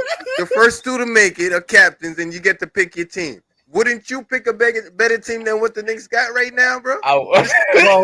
Well, here's the deal with them. They've been Marvin. missing in the draft so much, and it's just been Uh, ridiculous the way they miss in So the Man, whose draft. fault is that? Whose I fault is mean, that? yeah, it's the front office fault. I mean, hey, I'm not listen. I'm not defending. I'm not only defending the Knicks. I'm just explaining what the hell they're doing. And And it's if you're going to stay like that, you're going to stay there in the position they're in. Now, it's but here's the deal with me. I was against everybody saying don't get Brunson because you have to start somewhere. They needed a point guard desperately. They got a point guard. Now, this next move in signing Mitch and now signing RJ, I don't know if this is the right times to do that. Now they might be going about that wrong. Now, as far as getting Donovan Mitchell, this all depends on if you're going to gut your team. If you can give up just 2 players and 5 picks, then yeah. But if you're going to give up 4 players and 4 picks, well, you're going to be worse than you were last year. I So, thought the report said they had want the draft picks. They didn't really care about all the group of players. oh no, they want players too, brother. Yo, man. And you know what's so crazy? If you look at the trades that's going around, that's supposed to be people trying to get Donovan, Danny Ainge don't want nothing close from another team than what he wants from the Knicks. That's a damn shame. Because the he's other not teams don't dumb, have it. bro. At the end of the day, he know the Knicks give up any and everything, bro. He's not dumb. You're Yeah. right. Just like everybody just chokeholds the Knicks, bro. The Knicks just be willing to just give up on any goddamn thing for something, bro. Yeah, Like, Danny Ainge treating him like it's 2 guys sitting down, and I'm loaning each one of them money, and the guys sitting next to each other, and I give this one guy $20. Say, hey man, you got to give me 30 back. I turn and look at the Knicks. I give him 20. I say, I want 150 back. I'm telling you right now. yo, It's bro. just completely scam, man. Exactly. And the problem is the Knicks will never get hurt in their pocket financially, so they can make all the dumbest moves in the world and they still won't get hit, bro. And that's the problem. Still don't go nowhere in the NBA. That's sad. You're right. That's the problem. They ticket sales still gonna be up. The I mean, telling merch y'all, still gonna the be up. Knicks is a home away game. Well, wait a If you minute, look at guys. where all the As strong as superstars have their big games is at the Knicks, bro. yeah. But listen to this. Here we are on this panel talking about this. Why Knicks fans won't say, What okay, happened? fuck it, I'm not going to the games no more. Because they're as delusional as I Cowboy just fans. How told many you, times I gotta Marvin. say this, bro? They're delusional, bro. Ted, listen, I just told them it's a home away game. All the superstars go to New York to have all their big games. Yo, listen to That's me, the man. major appeal of the Knicks. Listen, yo, you ever heard of that phrase? You ever heard of the phrase? Now, peep game, bro. You ever heard of the phrase "players live and die with their team"? Like the Knicks are Yeah. the only team where that shit is literal, bro. Mm. Like it is literal. People have died with this team, like literally, bro. You mean fans? Yes, that's what I mean. Okay. Fans. Yeah. Well, you That's said what I mean players. by I figured you meant no, I fans. said people actually. Oh yeah, But people. Yeah. Okay. but that's what I mean, man. And when I say people, I mean fans, bro. Wow. There's people I in mean, their hey. grave right Well, now. let me bro. say this. Like Let me if the say Knicks this. win if the Knicks win the championship, bro, I promise you, there's people coming out of the grave, bro. Like they're gonna Yeah, well, I celebrate believe with that you, too. bro. Well, you know what? I want to compare that to me as being a Chicago fan, totally all Chicago, and the way we feel about the Cubs. We the same way. I don't give a damn how bad the Cubs were, dude. I'm gonna be with them. I mean, I don't like to talk about it. I mean, but at least I got that off my shoulder when we won the damn World Series. So I feel pretty good. But all the years that we have suffered with them is the same suffer that I know you guys have went through with New York with the Knicks, and it's not a good feeling. That's all I'm gonna say. It is not, especially when you Bro, see an but the thing organization is, being ran bad. It's but the terrible. thing is with Knicks fans, bro. I mean, Knicks fans like me, we don't even want a championship, bro. Like you can have the chip, man. We just want to be part of the noise, man. Get us in the playoffs. Let's get to the second round. Let's get to the third round. It ain't even about the chip. We'll take the chip. We'll definitely take the chip, but we just want to see some progression, bro. Like you just keep high lowing us. Like he just said, man. It's a home and away game. Like Yeah. Well, literally. you know what? I read another report today, guys, and I had never heard this one. Bobby Portis came out and said the worst contract or worst team he ever played for was the Knicks. He had the worst time of his career when he played for the You Knicks. found that surprising. Well, I'm just saying the players are starting to come out, but see, that might be the case on what's going on. The organization is ran bad, and then the fans kind of get on the players. They finna run Randall out of New York too. He's finna go eventually. He's not happy. I mean, just last year showed all of us that he wasn't happy with the fans, and the fans I wasn't don't happy know with him. where he think he going. Oh, He there's a going bunch of one of teams these gonna put lottery teams. He making Darling, some listen. Let me say this, Purple Baby. The Bulls would love to have Julius Randle. And that'd be the biggest mistake you make. Why? No, it would not. No, it would What we not. want him for? What we want him for? Well, I'm just saying we don't really need him. I'm just saying, but we could. Eh, It's a bunch of Julius teams. Randle You, for who? On the no, I'm Chicago not saying Bulls. we're gonna give him. Now, if they're gonna just listen, it's the Knicks. Are they gonna give him away? We'll take him. That's what I'm saying. What? That's a waste of time, bro. You got DeMar DeRozan, you got Zach LaVine. Like, what are you adding that dude there for? Anytime we can get bigger, I think is good. So all I'm saying, I was just saying that because she said nobody wants Randall. Oh, there are teams out there. No, that take I didn't. I said because of the contract. Be he's clear. got a friendly contract. No, he don't have a friendly contract. It go up, 23 down, million. up, down, 23. back up, He's getting 23 million this year. You don't think Randall's worth 23 million? Yo, Mitchell is getting 20. Mitch is getting 20. Wait a minute. In today's market, 23 million is a steal for Randall. He don't get 23 million the whole time. He's got 2 more years on the contract. One is 23 and the other is 27. No, he don't. After this year, he's 2 years pending. 23 and 27. I'm looking at it right now. No, he don't. What, he signed a 6-year deal? No. How many years left? He got signed a max a couple of years ago. He still LeBron dropped 50 in New York. Okay, how many more years is on his contract? How many more years is on his contract, Purple Let Baby? me pull it back up. I had to get off that team. I think he only has 2 more years after this year. I think last year was his first year. He signed a 4-year deal, which would make him have 3 years left, and he has 3 years. This year and 2 more after that. Shaq, you let that boy. But the 2 years remaining, I think 25 and 27, right? No, it's 27, 26, 24, 24. They get lower, which means he's in a friendly deal. Okay, you can think that at 25. I mean, I looked at the wrong person. I'm sorry. That's Brunson, my fault. It's 23, 20. No, listen, 23, 25, 27, 29. Almost 30 million in the 25, 26 season, and he's 27. Okay, but you just gave, if you're going to sign RJ, he's going to get 30. You don't think he's Randall's worth 30? At almost 27. No. I mean, hey. And this is his birthday, actually. Yo, we ain't win a chip since Phil Jackson played power forward for the Knicks, man. 73. That was 73, man. Did you know in 73, you can get in the movie theater for 11 cents? Like 11 cents. Word life, bro. And Marvin, I would just like to tell you he will be 28 this upcoming season. 28 years old. So he'll be 30 when that contract is up? No. He'll be 29? No. Wait a minute. He got 2 more years on the contract. That'll be 2 more years. He don't have 2 more years. After this year. He has 3 more. All right, last year was his first year. This year coming now will be his second, and he has 2 more after this year. No, it's not his second. He didn't sign the contract this year. He signed it at the beginning of last year. I know. He played 1 year out of the contract already.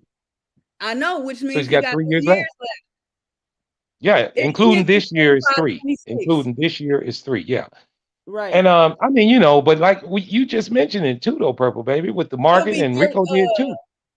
He'll be no. Not at salary cap going up. With the salary cap going up, that's a friendly contract, and if you think about it. Trust me, by the time all them other players get paid, ain't nothing friendly about a 30-year-old Randall making that much money. Amen. Well, that goes back to what Ted said. The decisions of the front office. They signed him to a 4-year deal on an increasing contract instead of making it top heavy and bringing it down at the end. He wasn't going to agree to that. Well, that's another decision of the front office. Hey, yo, man. Y'all get hype over Jalen Brunson. Jalen Brunson's dad played for the Knicks, man. That's the only reason why he on the Knicks. Y'all just got to keep it real with yourselves, man. Well, I'm just saying this. He's the best point guard that you guys he's better than the only reason that dude is on the Knicks is because of his pops. I don't want to hear it, man. Other than that, he would never be on the Knicks. You don't think he would have never signed, is what you're saying? No. Period. Okay. All right. So at the end of the day, Knicks still ain't doing nothing. They just gave away more money. That's it. Man. Listen, they need to give me some of that shit, bro. Sign me. All right, bro. let's get off the Knicks. Let's get off the Knicks before Ted have a cardiac on him. Nah, I'm good, man. I am good. I would like to say this though. The only way the Knicks are gonna be saved, bro, like at the end of the day, I don't know who the next phenom is because we had Kobe. After Kobe was LeBron. After LeBron was Steph. After Steph is who? Who's after Steph? Somebody tell me. I might say Luca or yeah, But you Luca. mean superstars in the league? Yeah, just phenom, just a phenom that comes in is a major Luca. phenom. Kevin Durant? No, he's Kevin still was ahead. Kevin was before that. Well, Kevin came in after LeBron or before LeBron. Which Oh, one? I Oh, didn't like get the question. I thought you were just naming players. Nah, what I'm trying you to say say is Steph been a phenom? Steph is not a phenom to you.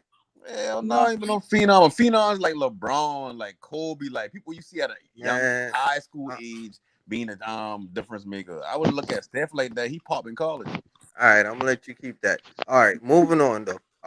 Like I said, man, the only way you're gonna see the Knicks, all right, in a proper position, bro, is if we accidentally get one of those players to actually, and I ain't talking about the players a name. I'm just a form of a phenom to actually decide to say I'm coming to the Knicks, so he could bring some people with him, or unless they change that front office and put some proper people in there to draft somebody, bro. I don't care how many trades the Knicks make from now till the year 2040, bro.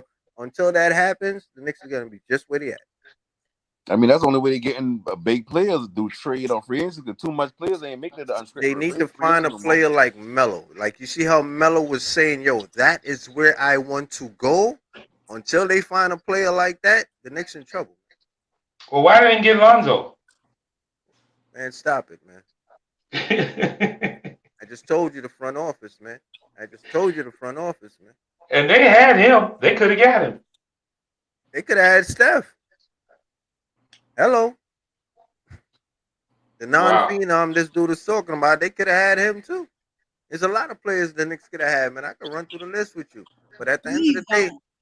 no, I'm not gonna do it. I won't even put you through that, purple baby. That's a headache They got Frank and Ntilikina. myself.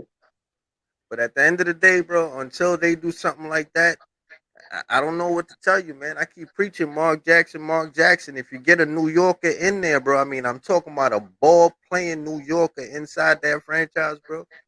It's gonna happen for us, bro. But until then, like, what's homie that played for the Nets, man? Back in the day, if they could get Kenny Anderson in there, like, just get me a New Yorker that knows how to handle the ball and put him on the goddamn sideline, bro, and watch things happen, bro. Nobody don't understand this, bro. That's when it's gonna happen for us. Until then, nada, No Yeah. rap got reloaded. I'm not. nada, bro. But anyway, if y'all Well, want to, go ahead. no, I'm through with the Knicks. We can go on. If you want to swing back to your Bulls, or we got No, but no. So, what y'all think about this whole situation? Did y'all hear about Danny Ainge and Leon Rose having a deadline? You know, I heard the deadline was a situation where either you accept this deal for Donovan Mitchell or they was gonna, extend R.J. Barrett. So Leon Rose just extended R.J. Barrett. I like what's going on. Danny Ainge is trying to rob the New York Knicks. So. Yeah. I think he just got a wake up call. Danny Ainge. You fleece for Gobert. You gonna have to take a reasonable deal for Donovan Mitchell. You're not gonna get that same deal. You know, and the Knicks got the best offer, so I don't think this deal is done. But R.J. Barrett is safe. I think they just solidified him. He'll be there now. He can't Flight, be moved I now. just said to the panel, was this move predicated on them keeping RJ and the deal from Donovan Mitchell being off the table? I figured that. I figured it was something like that. Yeah. That's what's being reported. So it's like a game, a negotiation going on.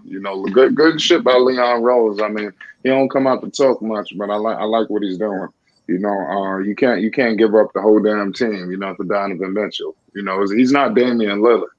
I was just thinking about that the other day. I mean, I could see if it was Dan, and I mean, give up every goddamn thing. This is not Damian Lillard. Well, I wouldn't even give it up for Dame. Well, listen, I might be more willing to.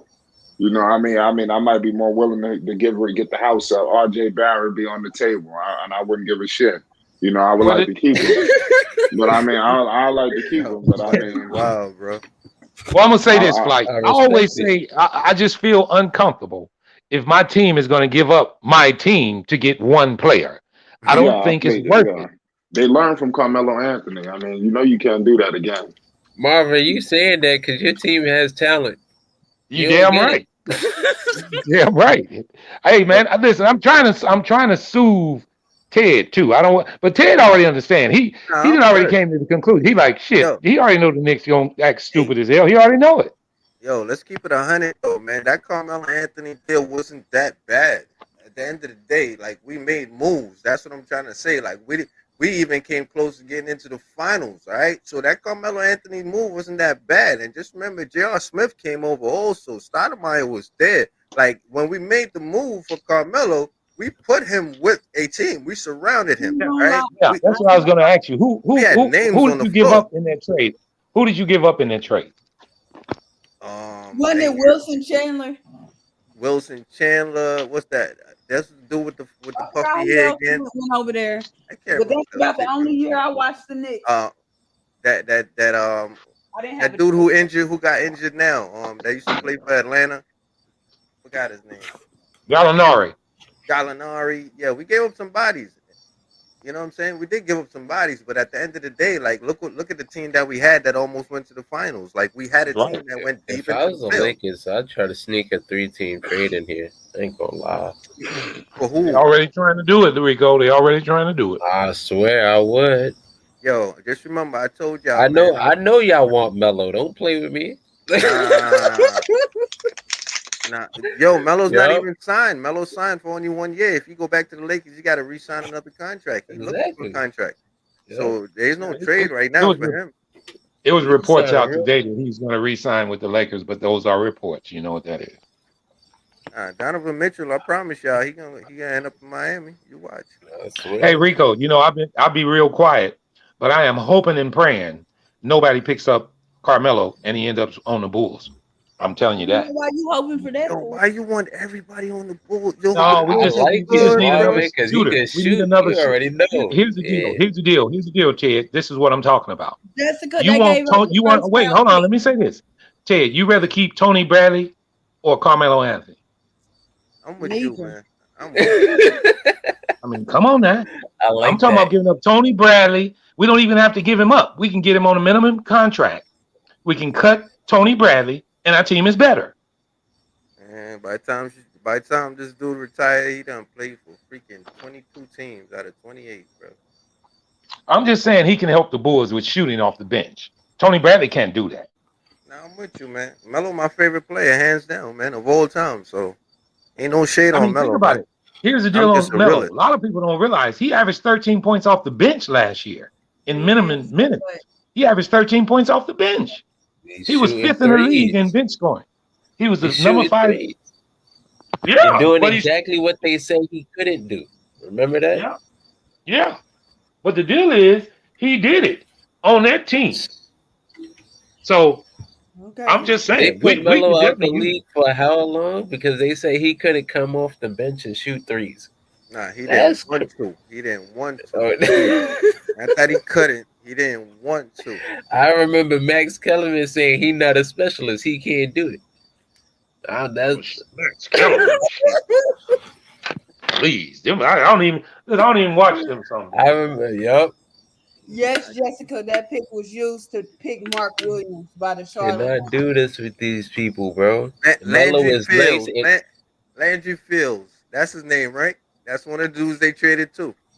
My light Yeah. skinned brother. He fell out the league quick after he left Yeah, the I Knicks. never thought that Carmelo deal to the Knicks was bad either because they actually went far in the playoffs. Anytime you get somebody to come in and if your team progresses, then it's not a bad deal.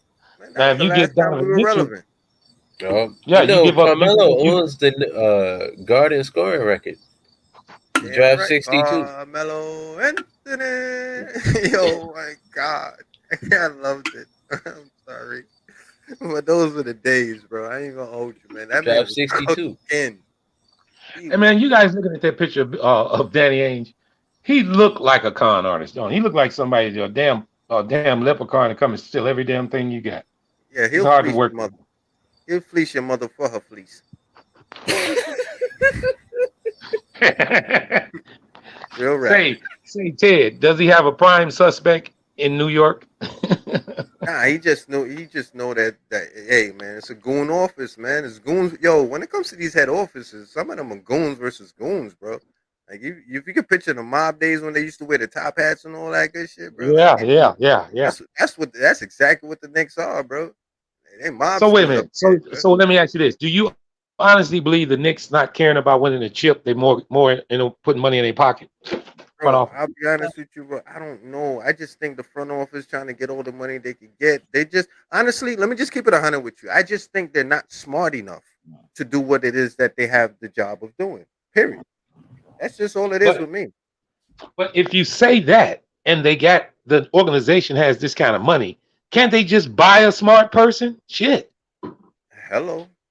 But you see, that goes on the owner, and the owner he does not care about. You gotta understand something about Dolan, bro. Like I don't know if y'all like I've never been a filthy rich person, but I've been around filthy rich people, and sometimes filthy like you know how a filthy rich person could have like the most expensive freaking car inside their driveway, but Yep. they'll never use it. It's like they like you're looking at it and you're just like, yo, dude, why don't you drive that, bro? Like that shit is fire. And they're just dead ass just hopping in a limo, doing what they gotta do. And mind you, that's how Dolan looks at the Knicks. Like it's just another money maker, bro. Sometimes you just have so much money that he's not focused on the Knicks. It's Well, not his fault. I don't I'm blame gonna him tell you this. at all. I mean, it's good to be Well, rich. I'm gonna tell you this. Without Michael Jordan, the Bulls organization the exact same way. It's just good to be rich. Just put it like that, man. Ain't nothing wrong with being rich, bro. And that's James Dolan. He So, does not care salute about to the Knicks. Jessica. Salute to Jessica. Yeah, I mean it's a merry-go-round. I tell you what's so funny about this, Rico. If you guys still on the panel, how long these trade rumors been going on, man? Ever since the end of the season, and we what a month and a half away from a new season, and we still in them. Almost every trade that's went down hasn't really even been announced. They just come out of nowhere. So I feel like this: if something's on the table, don't look for it to happen. How about that? I don't know, man. Think about it. I mean, did we know Rudy was going to Minnesota? Did anybody on this panel know Rudy was going to Minnesota? Nah, nobody They didn't didn't say even that. talk about that. They didn't even talk about it, did they? They just did it. Thank you. And that's the same thing that I was trying to say. That's why I say wherever y'all sit, wherever they tell you Donovan is going, he gonna end up totally somewhere else. Yep, somewhere else.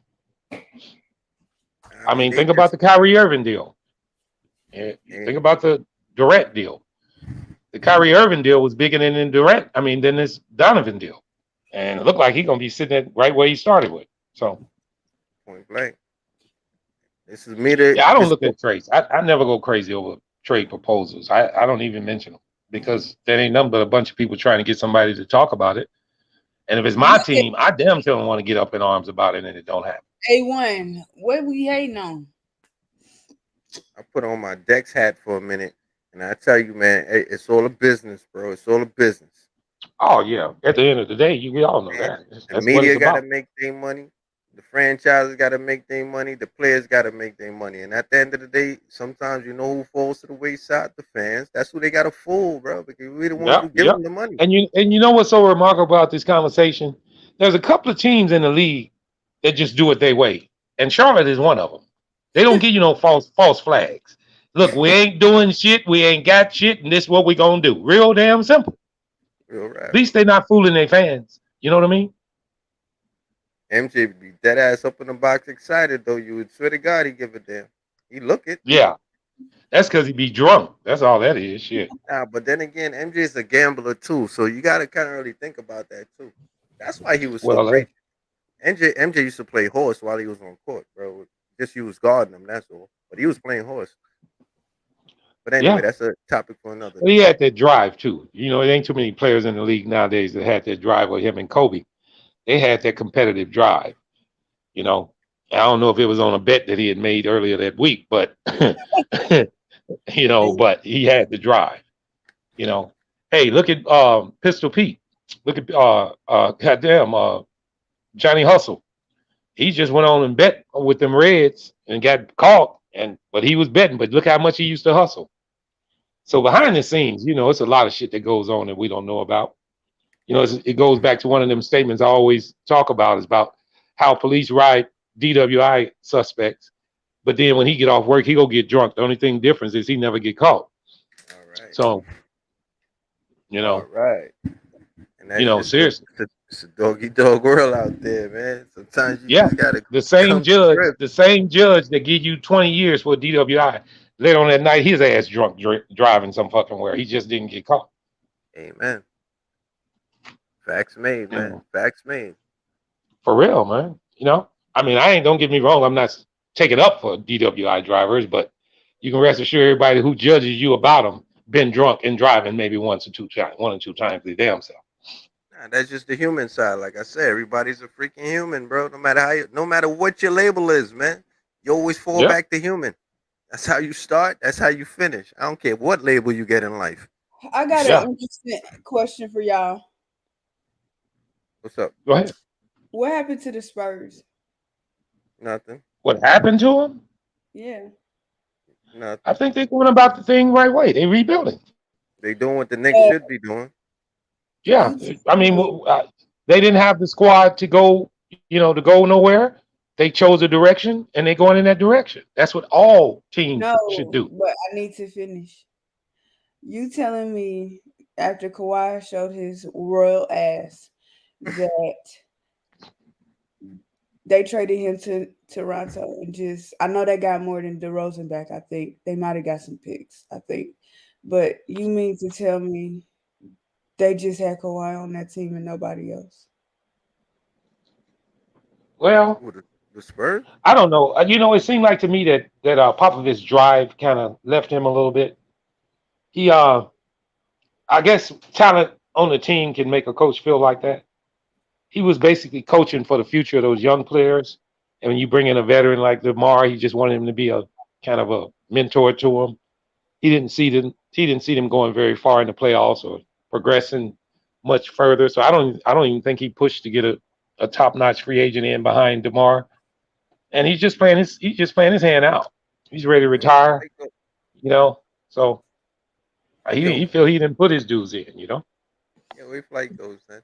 Anyway, I'm gonna keep it 100 with you. I see what you see. Popovich, he just rolling the dice. You know what I'm saying? No, I'm serious. That's how Popovich is playing. But the beautiful part about Pop is, as a player, he will not hold you back. He don't put shackles and chains on his players. So, for example, DeMar DeRozan, I mean, he didn't want to kill his career. You understand? So he let him go. Same thing with that young boy. He just let go over to Atlanta.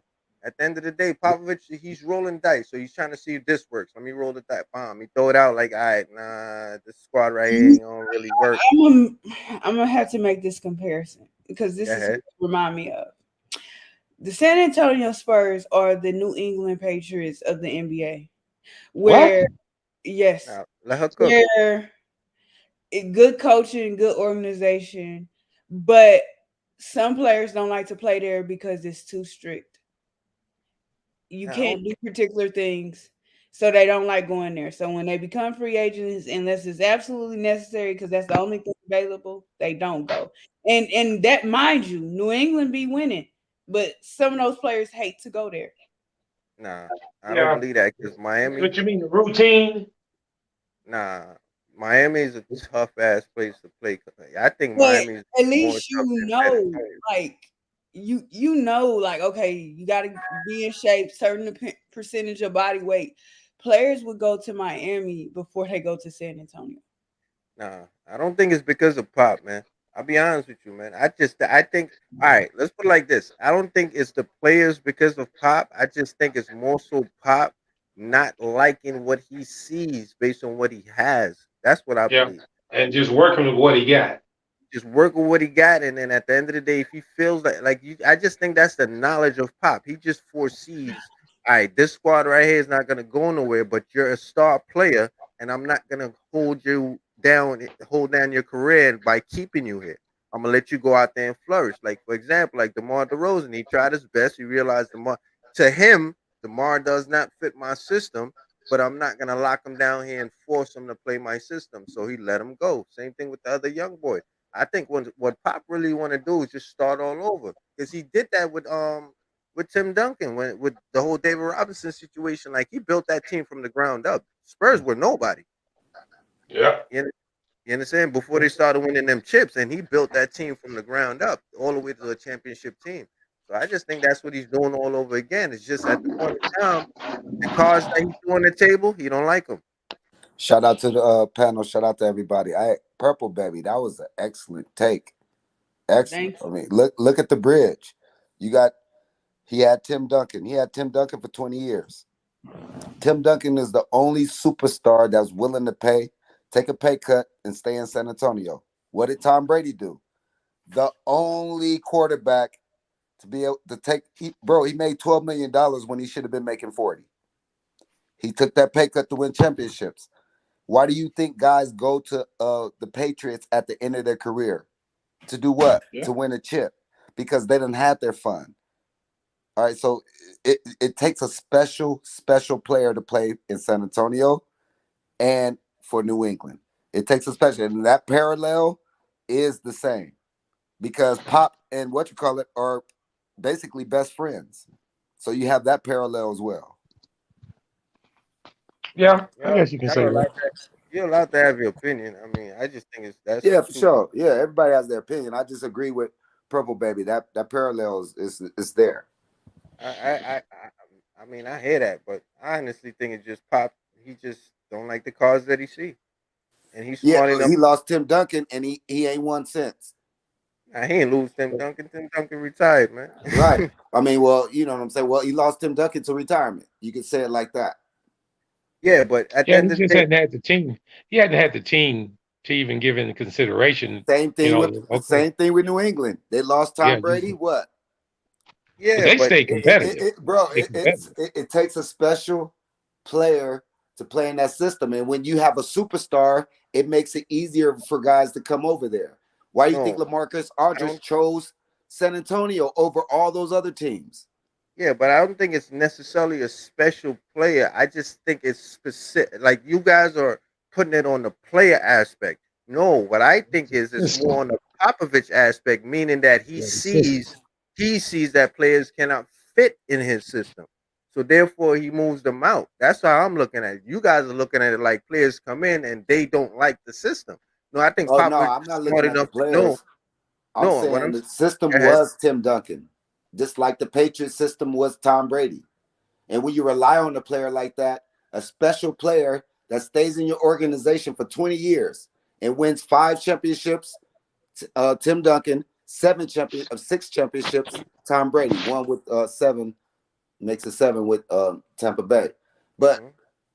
that's how you win. They don't have that, and look where they've been.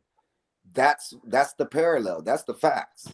No, but I mean, I get you, but you got to take a look at something. Look at the type of players that um that Popovich wins with compared. So he has an all star because just remember, Kawhi Leonard was just known for being a defensive player when he first came in the league.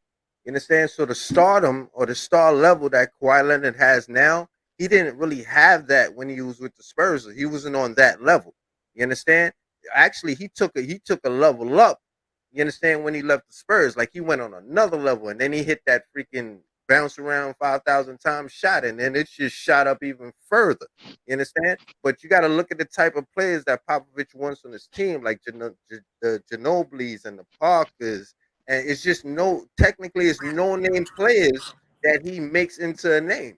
So, You but understand? you making a point. So, Go ahead, I'm listening. yeah, you making a point.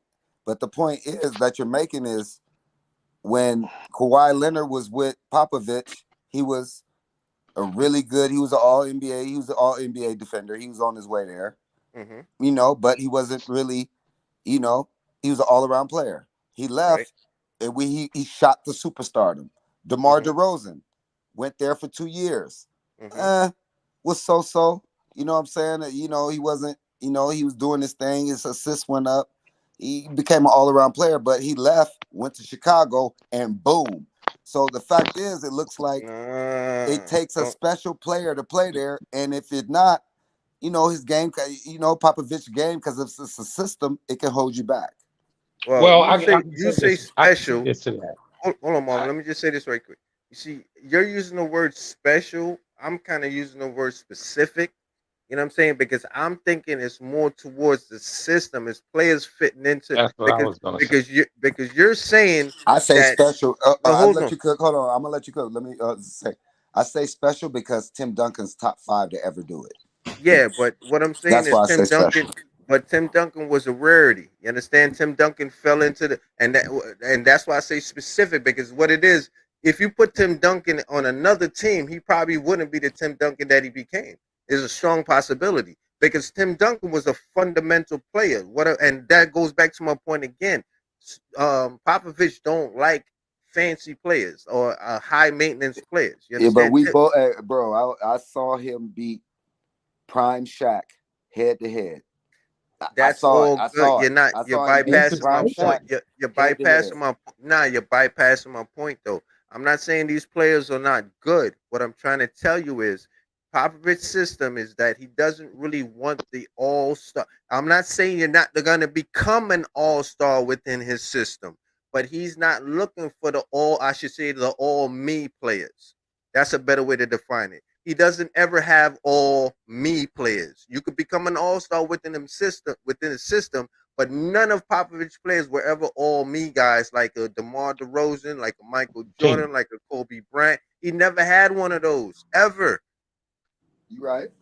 You understand? Yeah, So right. that's the and point that I'm everybody trying fit to his make. system, and everybody fit his system, including Tony Parker, from Tony to Ginobili to all of the guys, even the guys But coming the off the bench. system was to see, the thing is what you guys saying. The system was Tim Duncan, and No, it the fit system everything It was is around Pop. him It was no, Pop. because the he was the system is Pop. Popovich, bro. The the system system was is Tim Duncan. It hasn't worked since he left.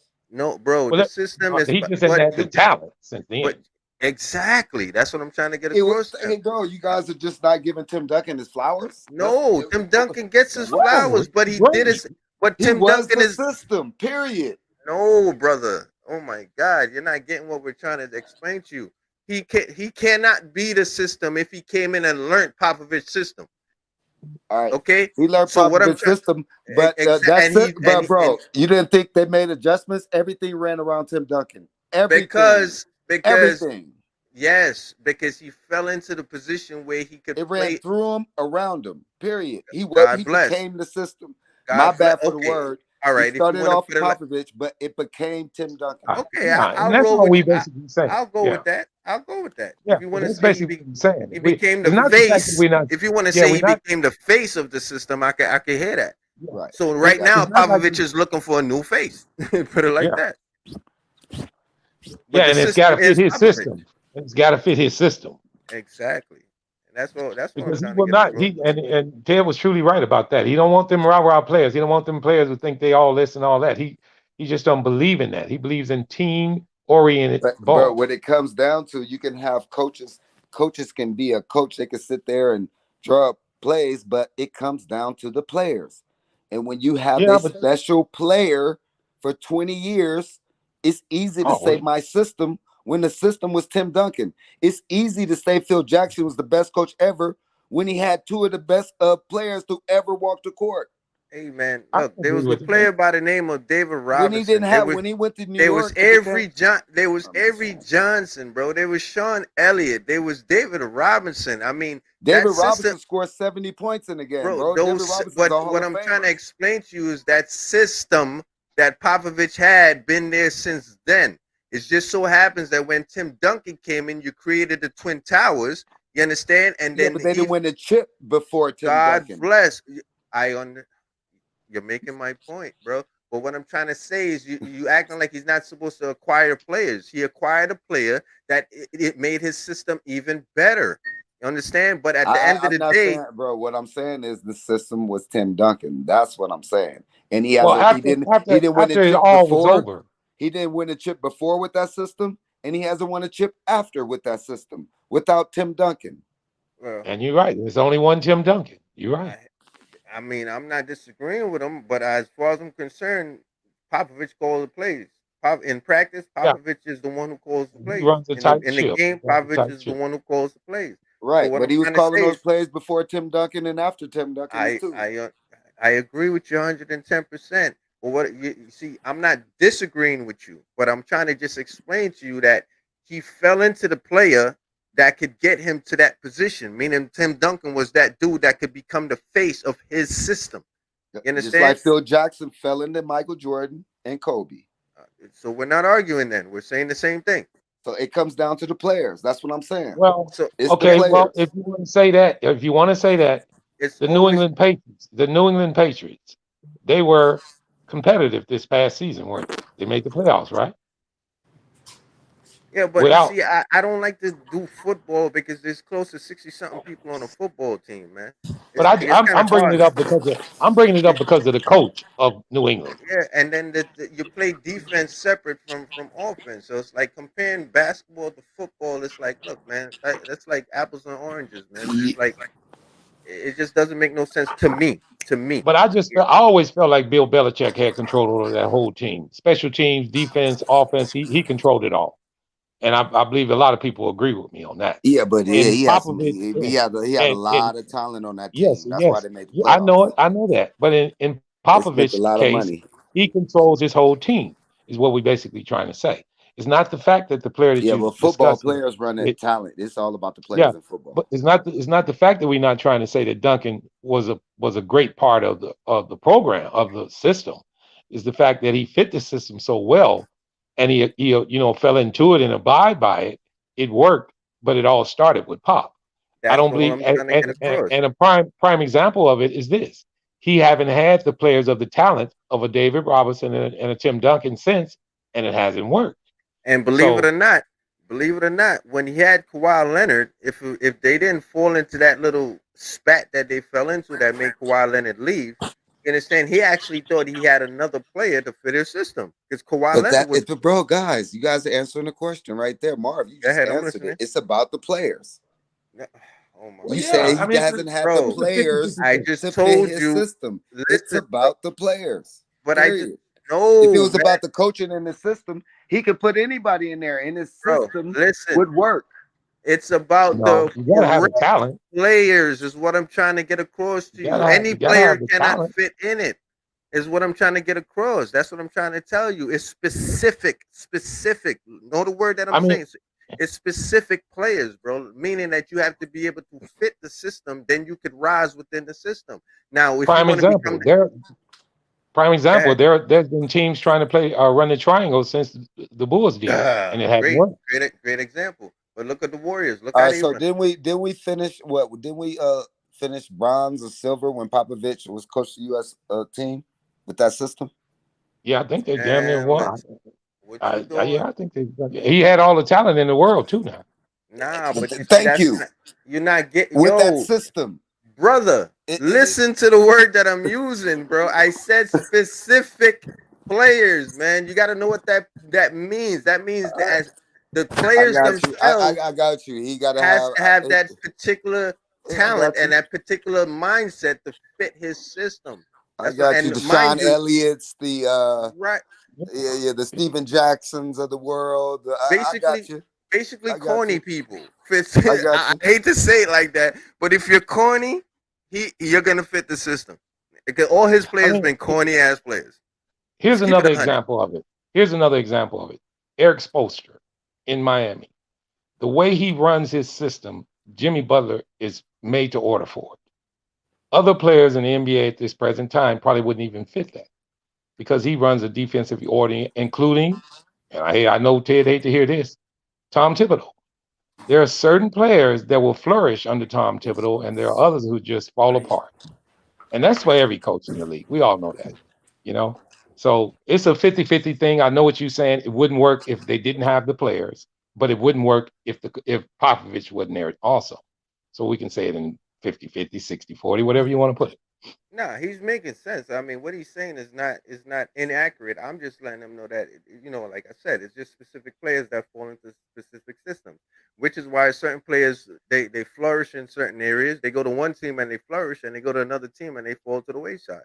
And then Yeah. majority of times when that happens is because they just don't fit the system of where they at.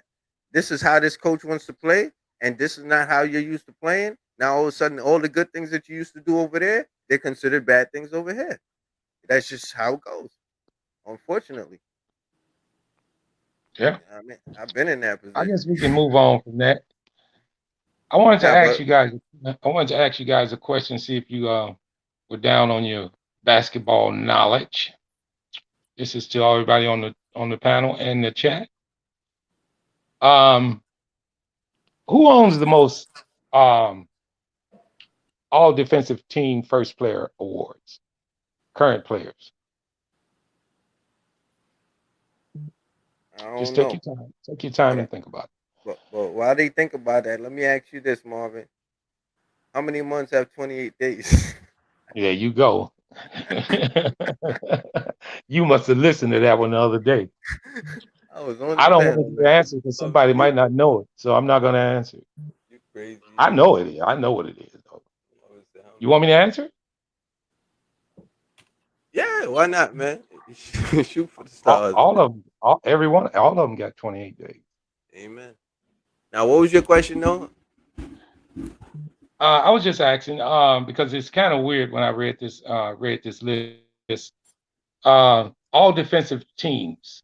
We talk about great defenders in the league, and from this list, from the top to bottom, the top players because of longevity, I think it's kind of weird. The guys who actually had the most defensive, who made the all defensive teams, they count them as you make them 1, 2, 3, 4, whatever.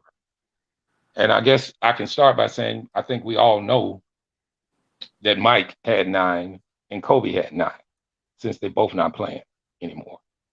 We at 9, But there's a bro. couple of players on this list that kind of blew me away, 2 to be exact. One of them is Bobby Jones, played with Philly. He had 8 defensive players, all defensive teams. You remember him, Ted? White guy from Philly, Bobby Jones. Bobby Jones. He was a white guy. He played with Daryl Dawkins and he Bobby played with Sir. them guys. He was damn good. He was a hell I of a think I know defender. who you're talking about, but Bobby, for some reason, I keep seeing Bobby Sir.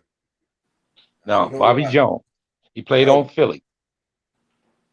But I didn't know that Tim Duncan had 8 all defensive teams. Yo, Tim Duncan was a beast, bro. He just looked But I corny didn't doing know he had everything 8. he I do, didn't know but he made 8 of them. I never knew he made 8. And this is, I'm pretty sure people will be surprised by this one. Chris Paul has 7 all you defensive teams. say word. That's a surprise. Yes, Chris Paul. And your boy, how about this one, Ted? Walt Frazier had 7. Well, I believe that. No, I don't. He had 7. Walt Frazier. 7. Walt Frazier, 7. I With believe that. honorable mentions going out to Rudy with 6, and Hakeem with 5, and Kareem with 5, and LeBron with 5, and if Dex was on the panel, he'd be proud of this. Michael Cooper with 5. He said Walt Frazier had 7 of them things. 7. Blew my mind. Yo, I can't find no good footage of him, bro. I be trying to find games on Walt Frazier, bro, but I don't be getting too many, He man. played in the 70s. And the ones that I do see, he don't be cooking like that, bro. That's when the shorts was too tight. They couldn't move that fast. Remember that now. He funny as shit. Hey, it's a player on that team, on that Knicks team, that a lot of people don't talk about. That's Earl of Phil, Pearl. You like him? Earl of Pearl. Huh? Earl of Yeah, Pearl Monroe. I know. Man, I thought he was decent. Earl of Pearl is the man. Yeah.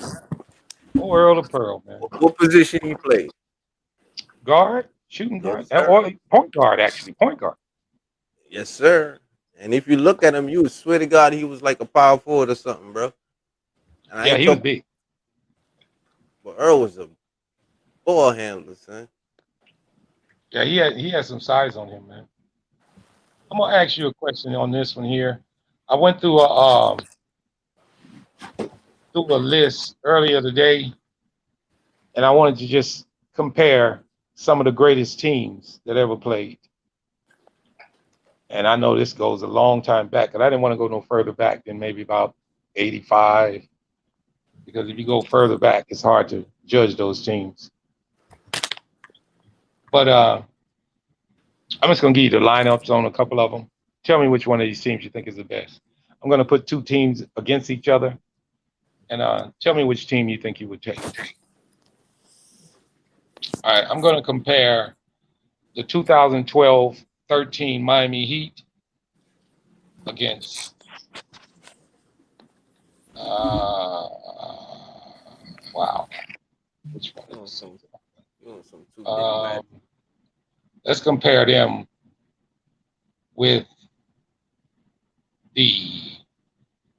no, I did not do. Yeah, I'm gonna do this only because of the center. I'm gonna compare them with the 17-18 Golden State Warriors.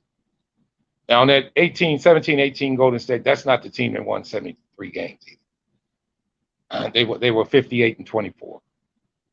They had Steph Curry, Klay Thompson, Draymond Green, Kevin Durant, and Zaza Pachulia starting lineup. Miami had Dwayne Wade, Mario Chalmers, LeBron James, Udonis Haslem, and Chris Bosh. Who wins that series?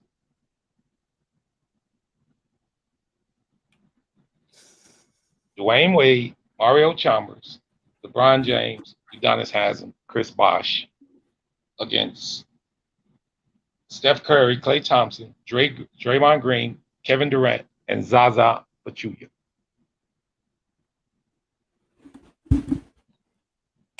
That was the year that they won 70-something games?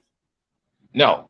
That year, Golden State won 58. They were 58-24. And the Heat were 66-16 that year. Yeah, man. Well, we think you can't. Nah, that's not fair, man. You got to pick a Warriors team that was in their prime. Of course. Well, my top teams that I put on there, I didn't want to put them up against one of the Bulls squads, and I didn't want to put them up against the 85 Celtics or against the Laker team. Because that Celtic team that I got down here was one of the best teams that I thought, as far as starting lineup. Listen to this starting lineup. Danny Ainge, Dennis Johnson, Larry Bird, Kevin McHale, Robert Parrish. I think that's one of the best starting lineups in history. Nah, I got you, but you take that Miami team that you just called and put them against a 70-something winning Warriors team, and that's a better match. Because you gotta understand. Well, the Warrior team, the only reason I put them against them is because of Zaza Pachulia. Now, mind you, they got Klay Thompson, Steph Curry, and Kevin Durant. I got you. I hear you. But so you don't think that Miami team sacks up? Nah, because I'm just talking about the level of play at that point in time. What would they level at that point in time? So the Warriors, that was the 2012 Miami Heat, and that was the 1-166 and 1-1 2007. Yeah, 2017 Golden State Warriors 1-166 and 1-158. Now, mind you, they were playing in different conferences, and the Heat won 66 game, and they both won the championship in these respectful years. But the following year is when Stephen won 73 games. All right. But they didn't win. They didn't win. I couldn't put them on here because they didn't win the damn chip. Oh, okay. That team did. But, yeah, good point. That's an awesome point. But me personally, just my opinion, I will put the 72 or that 73 team versus that 66 team. I think that'll be a better matchup. Reason why is because based on how many games you win, that defines the hunger of the team that year. Well, yeah. And see, like I said, I wanted to put that 73 win team on there, but they didn't win the chip. That's understandable, but they were hungry. So it'll be a better matchup. That's just my opinion. I could be wrong. I thought that Miami Heat team had a flaw, two flaws in it. Well, two flaws in it in Mario Chalmers and Udonis Haslem. Yeah, but that's your starting lineup. But just remember, they did have Rashard Lewis. They did have. Yeah, because I do have on my notes right here They They did had one have of the best. Ray Allen, They had Ray Allen, had Mike Miller, Shane Rashad Battier, Woods, my guy. James Jones, and Shane Battier. Yes, sir. So that's what I'm saying. Like all of that counts. If you just want to put starting lineup versus starting lineup, but you said team, so the bench counts. It's part of the team. Yeah, well, I was basically just matching when I asked that question because there wasn't enough of us on the No, panel I because I was on. apologize, man. I got that. No, because as you see, I had that in my notes. I didn't bring it up because I was just basing the starting five. But I definitely had it in my notes. I also had that 94, 95 Dream Shake Hakeem Olajuwon team on there too. Okay. But I had them as honorable mentions. Let me ask you a question. If Michael Jordan didn't retire, was Hakeem gonna win those 2 rings? Wow, that's a question that came to me a couple of times, brother. When Jordan retired, okay, I'm trying to think of that team because let me see if I got the team on here. I don't even think I got that team on here I for love the asking Bulls. those. Nope, I don't have that team on here because the team I got for the Bulls is Ron Harper, Michael Jordan, Scotty, Dennis, and Luke Longley. That wasn't a team that they had when they beat the Jazz, was it? Yes, it was. Wasn't it the When team they they beat had? the when they beat the Jazz, like Michael Jordan last shot. Oh no, okay, you talking about before then. You talking about the 3 years in between. So Yeah, you I'm talking about talking right about after 93. So that team consists of Horace Grant was on that team. Ah man. We had BJ Armstrong starting in. Um, we had Paxson coming off the bench. Kerr wasn't on that team. Paxson came off the bench with Craig Hodges, didn't he? yo, and that's another thing too. Nobody give John Paxson no love, bro. And that boy was shooting the Well, lights out okay, that Ted. ball, All right, son. Ted, let me say you this. You know why John Paxson don't get no love? Talk to me, Because he was the damn GM of the Chicago Bulls and ran that shit so bad I can't stand his ass. That's why. man. Listen, man. Before Steve Kerr was hitting them shots, bro, it was John Oh, yeah, it Paxson. was John Paxson. Oh, for sure. Bang, bang, man. Like And shut before that man John Paxson, it was Craig Hodges. back. And you Facts. know who don't now the one player I just mentioned that really don't get enough talking about is BJ Armstrong. He ran the hell Mm, out of that offense. eh. BJ ran that offense, dude. He remind Io remind me so much of him. He really does. BJ BJ was never BJ never looked over 21 years old the whole time he was in the damn league, man. yo, bro. Him and there's a couple players like that, bro. Freaking Jamal Crawford is another one, bro. It took him mad long to get old. Man. Like, It looked like he played for 20 years and it still was 18 fucking years old, man. look at Chris Paul. That's another yo. It's a couple players that was in the league that like they face just could not get old for nothing, bro. And I then agree with You look at Andre Drummond, look like he just got out of the steel mill last year working for you. 30 years. You funny as shit. Hey man, I worked at a steel mill before when I was in high school. My dad was supervisor. Bro, you can get old real fucking fast working in the steel mill, brother. I'm Yeah. telling you. That's a job everybody needs to do if you want to become a fucking man. I ain't saying it's required, but boy, oh boy. I was button down tops with hot fucking lead in them when I was 15 years old. That shit was a job and a half, brother. Yo, bro. Salute to you, man. You always gotta salute your OGs, man. You know why, bro? Because if it wasn't for people like you, like we wouldn't be walking around here getting it so Hey easy. You know what I'm man, saying? what you talking about, man?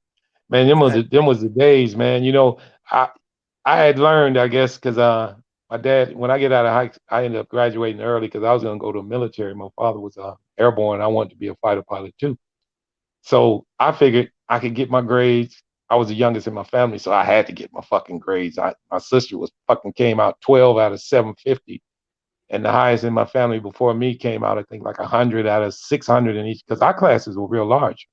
Well, here I am, pressured galore on my ass to make sure I want to, I get my grades all the time. I want to get out and kick it, and with the fellas, that shit wasn't happening, bro. I got out every summer. I was in the steel mill, baby, from 15 till I graduated when I was 18, and then I didn't go to the military, so I was in the steel mill until I came to Dallas. I enjoyed it. It was a hell of a thing, man. But it ain't fun, brother. Wearing a damn fire retardant suit all damn day at work with a big ass helmet on, and you walking around hot fucking ingots at 10,000 degrees, laying on the ground. Man, oh man, you talking about a hell of a place. And you know, in Chicago, it's cold as hell all the time. And brother, you talking about sweating your ass off in a damn building with every door in the damn building wide open. It Yo, didn't matter. and the steel mill, y'all make all types of ish, right? Like nuts and Yeah, bolts. everything, man. We made everything. Yeah, Man. bro. That's why you gotta respect y'all, bro. You got a machine doing that shit these days. Easy. Yeah. And here's my first job, man. I was a general labor. I think it was what was it? 1977. The first job I had, first day when I went to work in the steel mill, my dad's supervisor. I got no fucking breaks. No break. I had to, use your father's supervisor, God damn it, you got to get after it. I go in, they put me on the ingot line. Now, mind you, an ingot, it's like a railroad track, but it's a solid piece of metal coming straight out of the furnace. It cools coming out of the furnace, and it's on a conveyor belt with deep grooves in it. It's maybe 3 foot long. No, it ain't that long. 2.5 foot long, 4 inches thick of solid fucking metal. Yes, And the sir. top of the line, when the conveyor belt rolls over, it's a guy at the top with a sledgehammer hitting it to make it fall on a conveyor belt. I mean, on a table. You had to use tongues because it just came out of the damn oven, came out of the furnace, because it was fucking still glowing red, but it was solid, like a bar, a big ass bar, like a Yeah, I know like what a you're doing, gold bar. Not even to Yeah. cut you. Could I be honest with you, bro? Bro, Mhm. I got so much respect for my past and my history, bro. Bro, everything you're saying, I know about. Yo, I just type in shit on the internet, bro, and I would just sit there and watch it from 1960. Yeah, man. Even That shit. Well, 1901, bro. Like yeah. Well, I just wanted to let you know this because this would trip me out because I thought I was a tough motherfucker when I was first went in there. Well, it was 3 guys at the end of the table.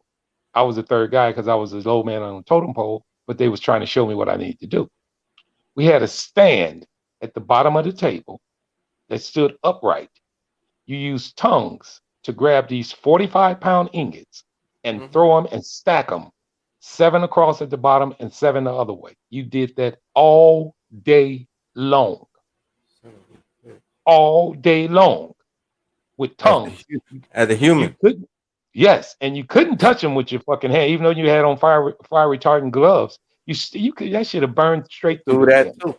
Exactly. Man, listen. You talking about brothers coming out of there built like a fucking shit brick house. It was guys that had been doing that for 3 years straight. They were big as hell. Picture picking up a 45-pound hot ass ingot, throwing it on the damn table all day long. We worked 15-minute shifts. 15-minute shifts, and you had a 10-minute break. That shit was rough, man. Yo, salute to you, bro. I ain't gonna hold you, man. That's Yeah, my the dad. part I'm saying you gotta pay homage to your past, bro. Yeah, I rarely even talk about that. But here my dumb ass, I came down to Dallas. I was 21. Yeah, no, I was 20. Because after they laid off 5,000 people in the same day because the steel mill is huge. So they laid off all of us. So we go up on the corner drinking Wild Irish Rolls and Split Small Liquor Bulls. My buddy get drunk. Man, I'm leaving. He's talking about he's leaving Chicago. Man, I'm getting the hell out. I'm like, where the hell you going? Now, this the same day they laid us off. 2 days later, this fool caught the bus to Dallas, got a hotel room, and calls me. He had a job. I said, where? I'm in Dallas, man. I told you I was coming. Shit, 3 days later, I was here with him. Got the job, been here ever since. Been here ever since. Didn't have a cousin, uncle, niece, dog, nothing. Been here ever since. Crazy, bro. Sweet, man. I love it. I think back on that, man. Those were the days, man. Everybody in my damn family worked in the steel mill, man. Even my sisters. Like before the steel mill, it was the mine, bro. I know it. Yeah. But think of Coal this. mines and all that. 1977. I was making $14 an hour. Ooh. in the 1977. steel mill. You damn right, brother. That's interesting, bro. Big time money, brother. What you talking about? 77? Hell yeah, that's a Shit. lot of money, bro. Big time money, bruh. My brother just retired. He worked. He said, because I would have retired if they wouldn't have laid me off. I would have stayed. Damn near everybody back up north who worked in the steel mill, they all retired, man. But it ain't even half of what it was no more. Um, my brother just retired. He was a millwright. He worked on the cranes. And actually that job put me into the job that I had here in Dallas. I drove the cranes at the rail. I retired from the rail down here, and I drove the cranes. I don't know if you noticed on the back of 18 wheelers. Sometimes they have evergreen boxes, MSC boxes, containers. Mm-hmm. I stacked those in Dallas. I drove a machine that stacked those. When I first got here, well, when I first started working for the rail, they would go 7 high. I got OSHA to talk to allow me to go 9 high because we didn't have enough room on the yard.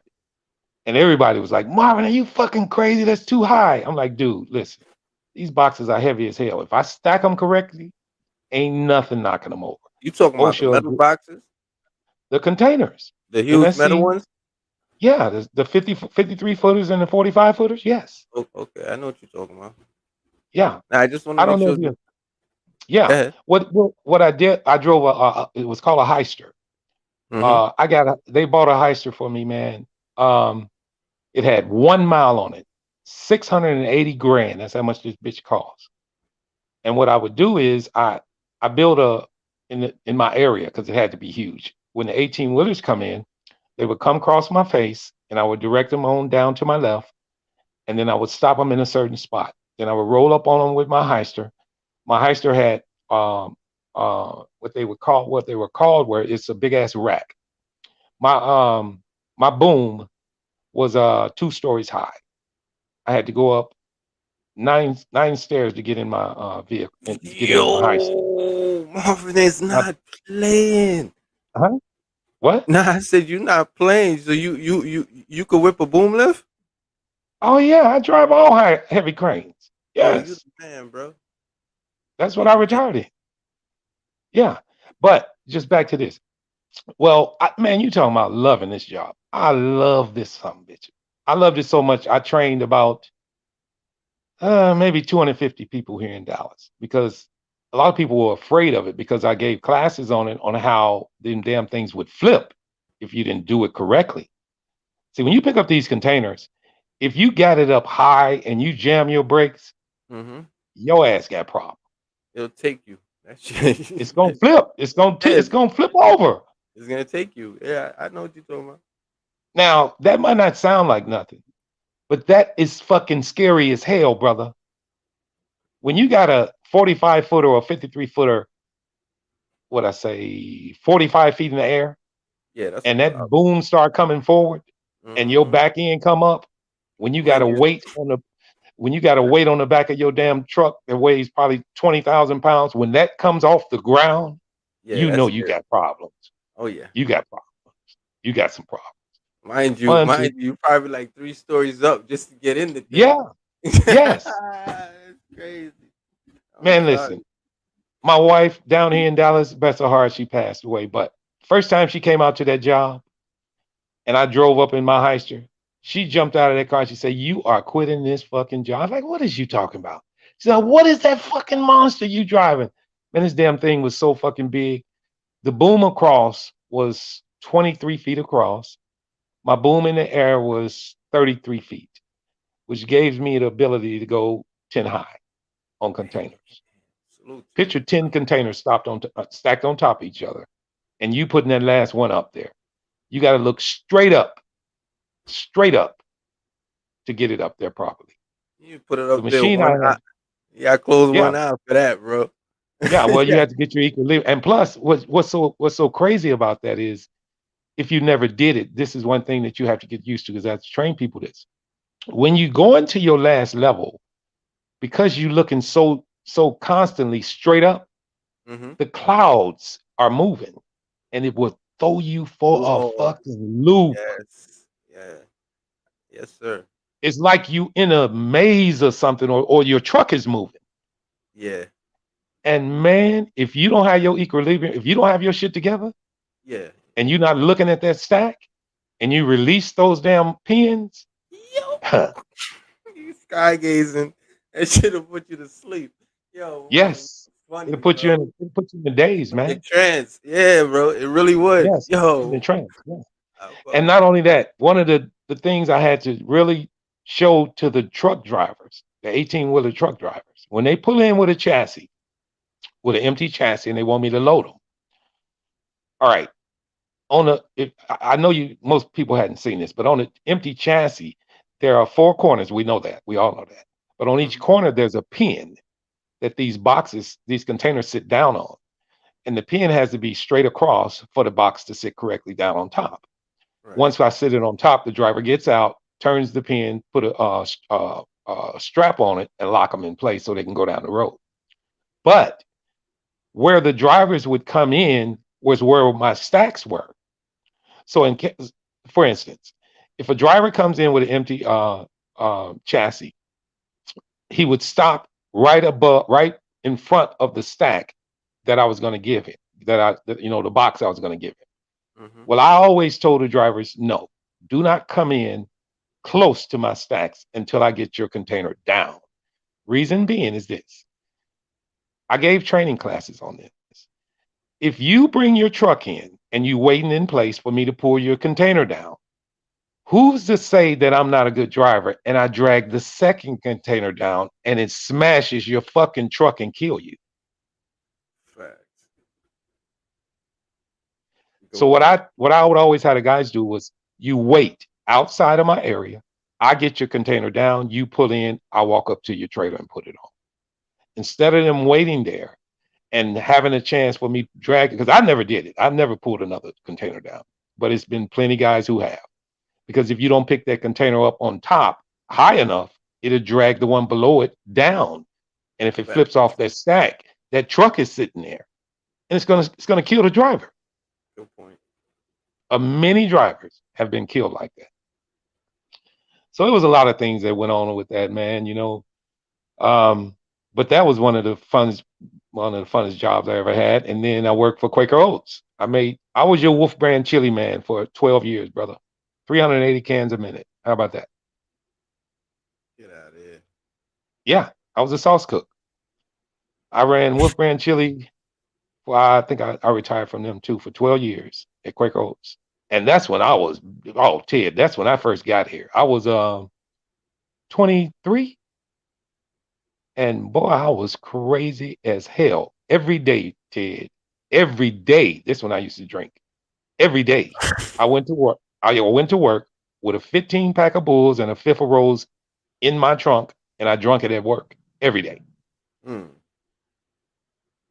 But back then, coming out of Chicago and Gary, man, I was so used to drinking Bulls and fucking Rose. I could drink a fifth of Rose. I could pop the top on a fifth of Rose and turn it up. And when I brought it down, I bust the bottle. It was gone, the whole fifth.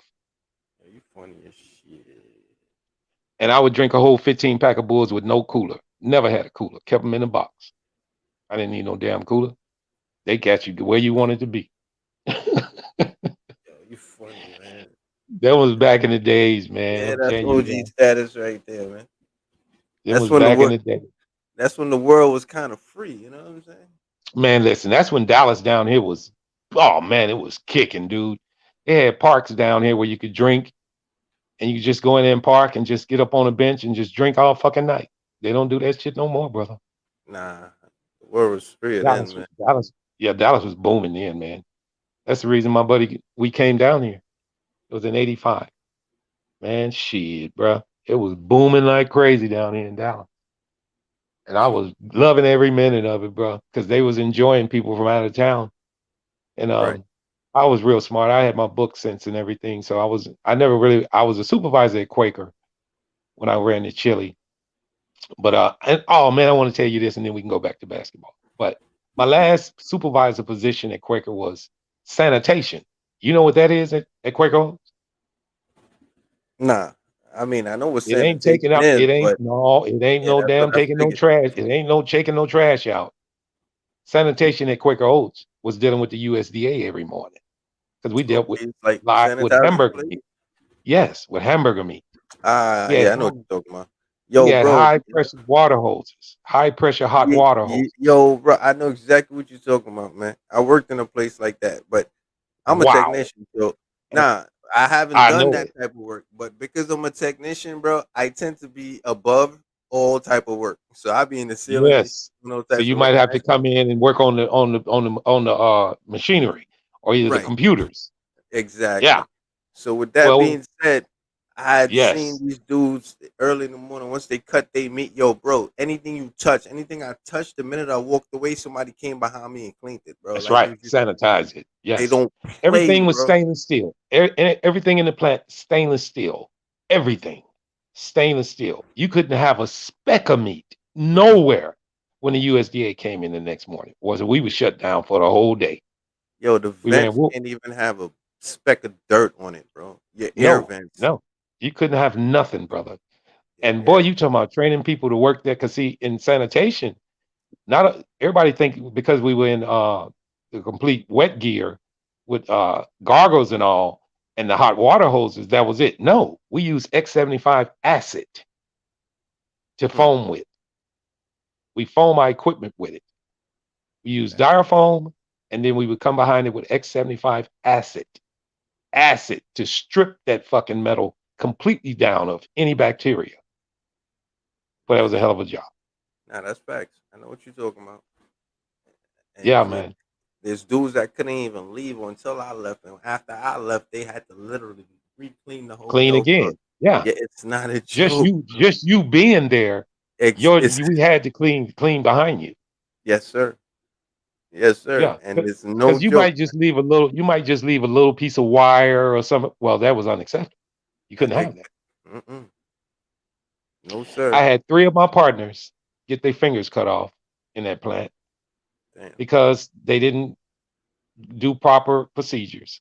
When you're cleaning equipment, you never reach in the equipment, and that's in anything. You never reach in it when it's running, obviously, right? That's common sense, bro. Well, guys would want to try to, beat the time and reach in and grab a little piece of meat, and that fucking auger catch your ass, and that was it. Bro, I feel that. Damn, why you said My that? partner Terry, we were cleaning one night.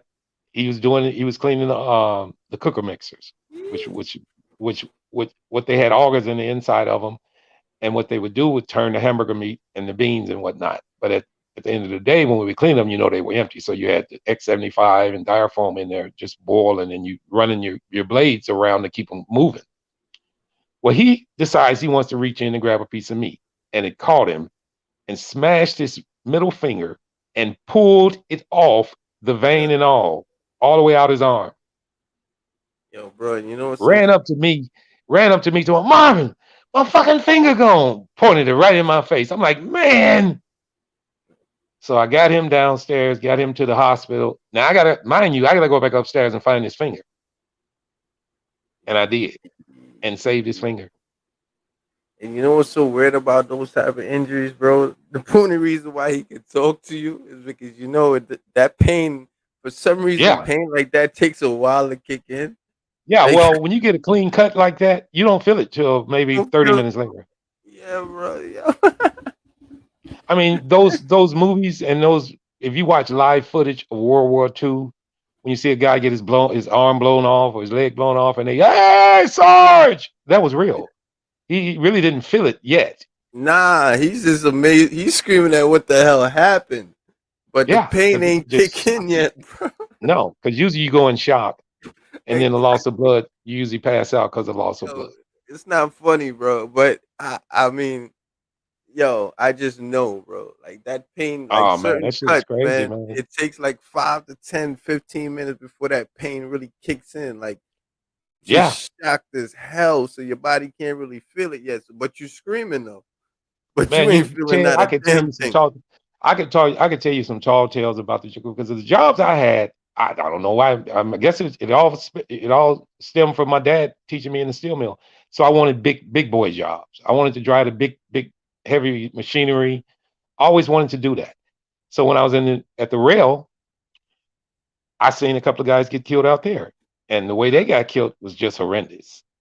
I was And it's introduced so, to that, but the only huh? reason why I said I was introduced to that type of stuff, but I always fell back off of it because I hate the regulations, bro. The Yeah, yeah, regulations always scared they me all, away. yeah, It's so but many things you got to follow, bro. Like if you skip yeah. one beat, bro, you could be in a Well, lot they of can cost you your life. They really that can. too. That too. Well, and that's what I'm going to get to.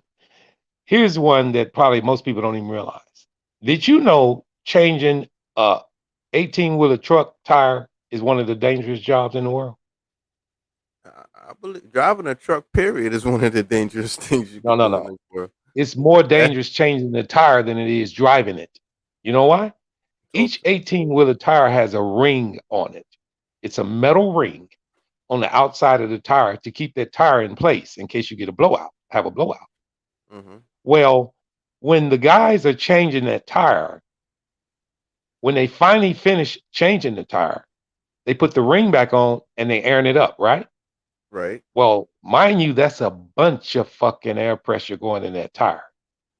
If Facts. that ring is not on there properly, it will pop off and cut your Knock fucking your head ass out. clean off.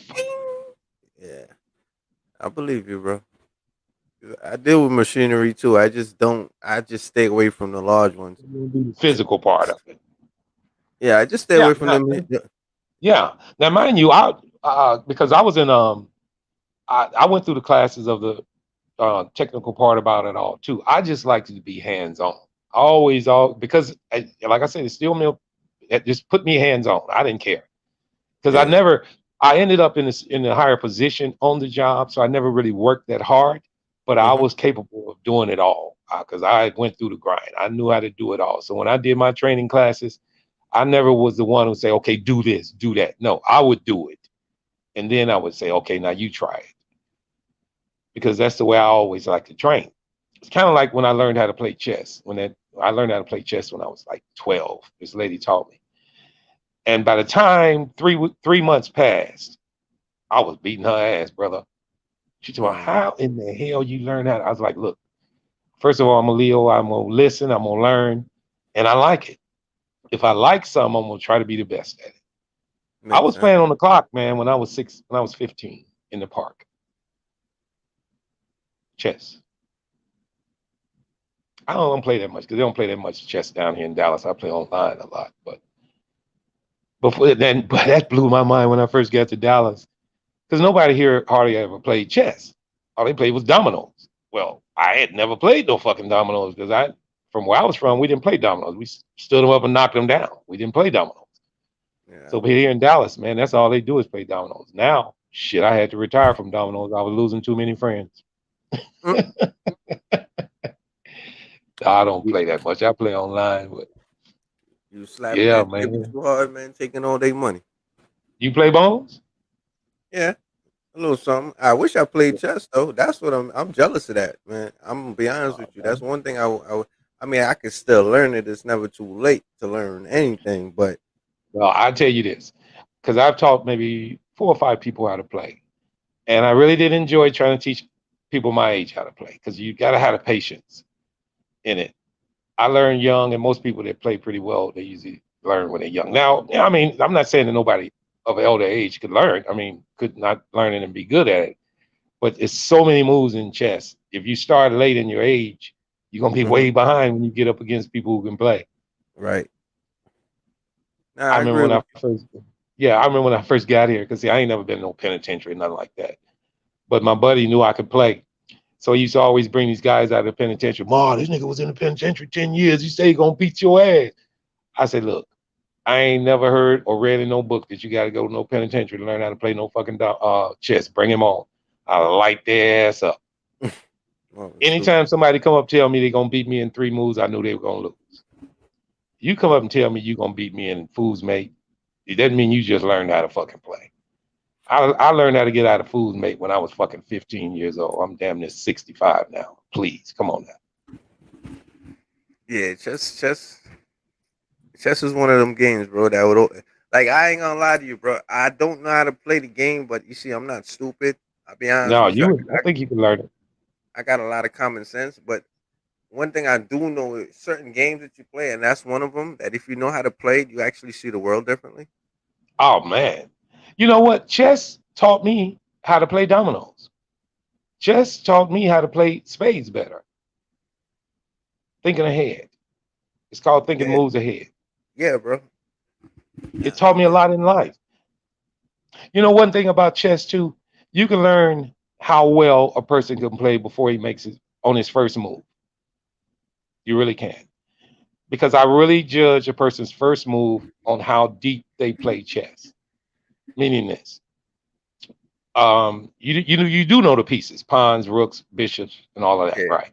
yeah. I'm All right, familiar. you know the A pawns are the little little bit. ones in front. The little ones Ain't, in front. ain't All right. perfect. Now, mind you, pawns can only move from the very start. The only time they can do this, they can move twice, one time. And if anything's in front of them, they cannot move. They only jump to the side, left or right, in a diagonal state. But if it's a piece in front of you, even if it's a piece of your opponent's, you cannot. If he's directly in front of you, you can't take that piece. You just stuck there. But if Mm. he's on the side of you, left or right, you can take it. Well, at the beginning of the game, king's pawn, meaning the pawn in front of the king, queen's pawn, meaning the pawn in front of the queen. Usually those are decent players' first moves. The pawns way on the corner, which are in front of the rook, bishop, and knight, are moves that I never felt that meant a lot because what I felt was my first move was my most important move, especially if I have white because I move first. I really put emphasis on if I had white, I should never lose. And I also put in emphasis once I learned the game. If I took one pawn from you, one pawn, the game was over because I was going to sacrifice the whole board, use my one pawn that I still had left, walk him down and get a king, a queen, and beat you. Got That's when you know you're good at chess. When you can take one piece, and I mean one pawn. you. Mm-hmm. If I And do got the work one with pawn up on my opponent, then I would sacrifice the whole table, queen for queen, rook for rook, bishop for bishop. At the end of after we finish all this, I'm going to have one extra pawn. I'm going to walk my king and my pawn down to the other end, get a queen, and then checkmate you in less than 13 moves. it. Game over. That's Game when you over. know you playing. Yeah, that's when you know you playing a player that can play. When you play a player that does not mind sacrificing his queen to your queen, his rook to your rook, then you know you should realize what he's doing, especially if he's one piece up on you. He's going to sacrifice the whole fucking board and then walk that last pawn down and get a queen and beat you. And if you couldn't beat a player in 13 moves after you got a queen, even if his king is way on the other end of the board, you don't know how to play. That'll Because be that me. queen is no. Here's the deal. Once you learn how to play, you'll learn it. The queen can cut off a whole section of the board. When it's only the king and you having the queen, and then your opponent only has his king, the board is wide open. So wherever you put your king, I mean your queen, your opponent's king cannot cross that line.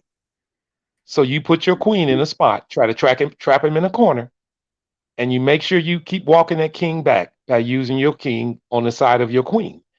In other words, if his king is all the way on the other end of the board when you get your queen on your end of the board, of his end of the board, I'm sorry. What you do is use that queen you just got and you rush down to where his king is. You cut him off. Now you make him limited for the rest of the board. You leave your queen where it is and you walk your king towards him, one move at a time. It's not going to take you 13 moves if you know how to play. Once you get up to him, you got to make sure you don't get a stalemate because good players know how to draw you into stalemates. And a stalemate consists of this. If you're not in check, but you can't move without going into check. In other words, if I don't call check on you, but my opponent cannot move his piece without being challenged. Yo, If he's challenged I'm there's sorry. somebody. I said, there's somebody that's listening to this podcast right now and listening to you and everything you're saying. They're like, mm-hmm, yup. Yeah. That's Yeah. right. I mean, that's why I Yeah, want to keep going. That's why, because I'm this over is, here lost like a I taught one of my motherfucker. buddies how to play maybe 10, 12 years ago, and I can't stand to play that some bitch no more. That's why I don't like teaching people, because I didn't teach him my moves, but he understood my logic, and he Nah, uses it but against me. yeah, no, you good, man. I just know there's somebody out there just agreeing with everything you're saying. I'm over here like, I can tell you this, Ted. If you they got a chess online. Mhm. If you wanted to, maybe one day we'll discuss it. If you downloaded a chess online game, I could play you from right here where I'm sitting and where you sitting, and I Facts. can show you everything I'm talking about. Nah, I would appreciate that, man. I'm Wow. Because what we definitely do is this. What we do is this. We find out which chess game that we got downloaded on each device, and we find out what our username is. I invite you, and we play together. amen. I think Flight about to drop in. Yeah, we about to get Yeah. up out of here. Yes, All sir. right, man. Yeah, I Maybe tomorrow. appreciate y'all. No I problem, Flight. appreciate y'all. We had a hell of a night. Salute to everybody in the chat. Shout out to Ted, Marvin, everybody that graced the panels. Flight Sports TV. You already know what it is. And All support our right. videos that we're dropping. So we Yes. put a lot of content on. Check out my exclusive drop, on the RJ Barrett situation. Fresh as soon as the news broke. It's Flight Sports. Flight Sports TV, man. That's my dude. I rolls with him. You heard what the man said. It's Flight Sports TV.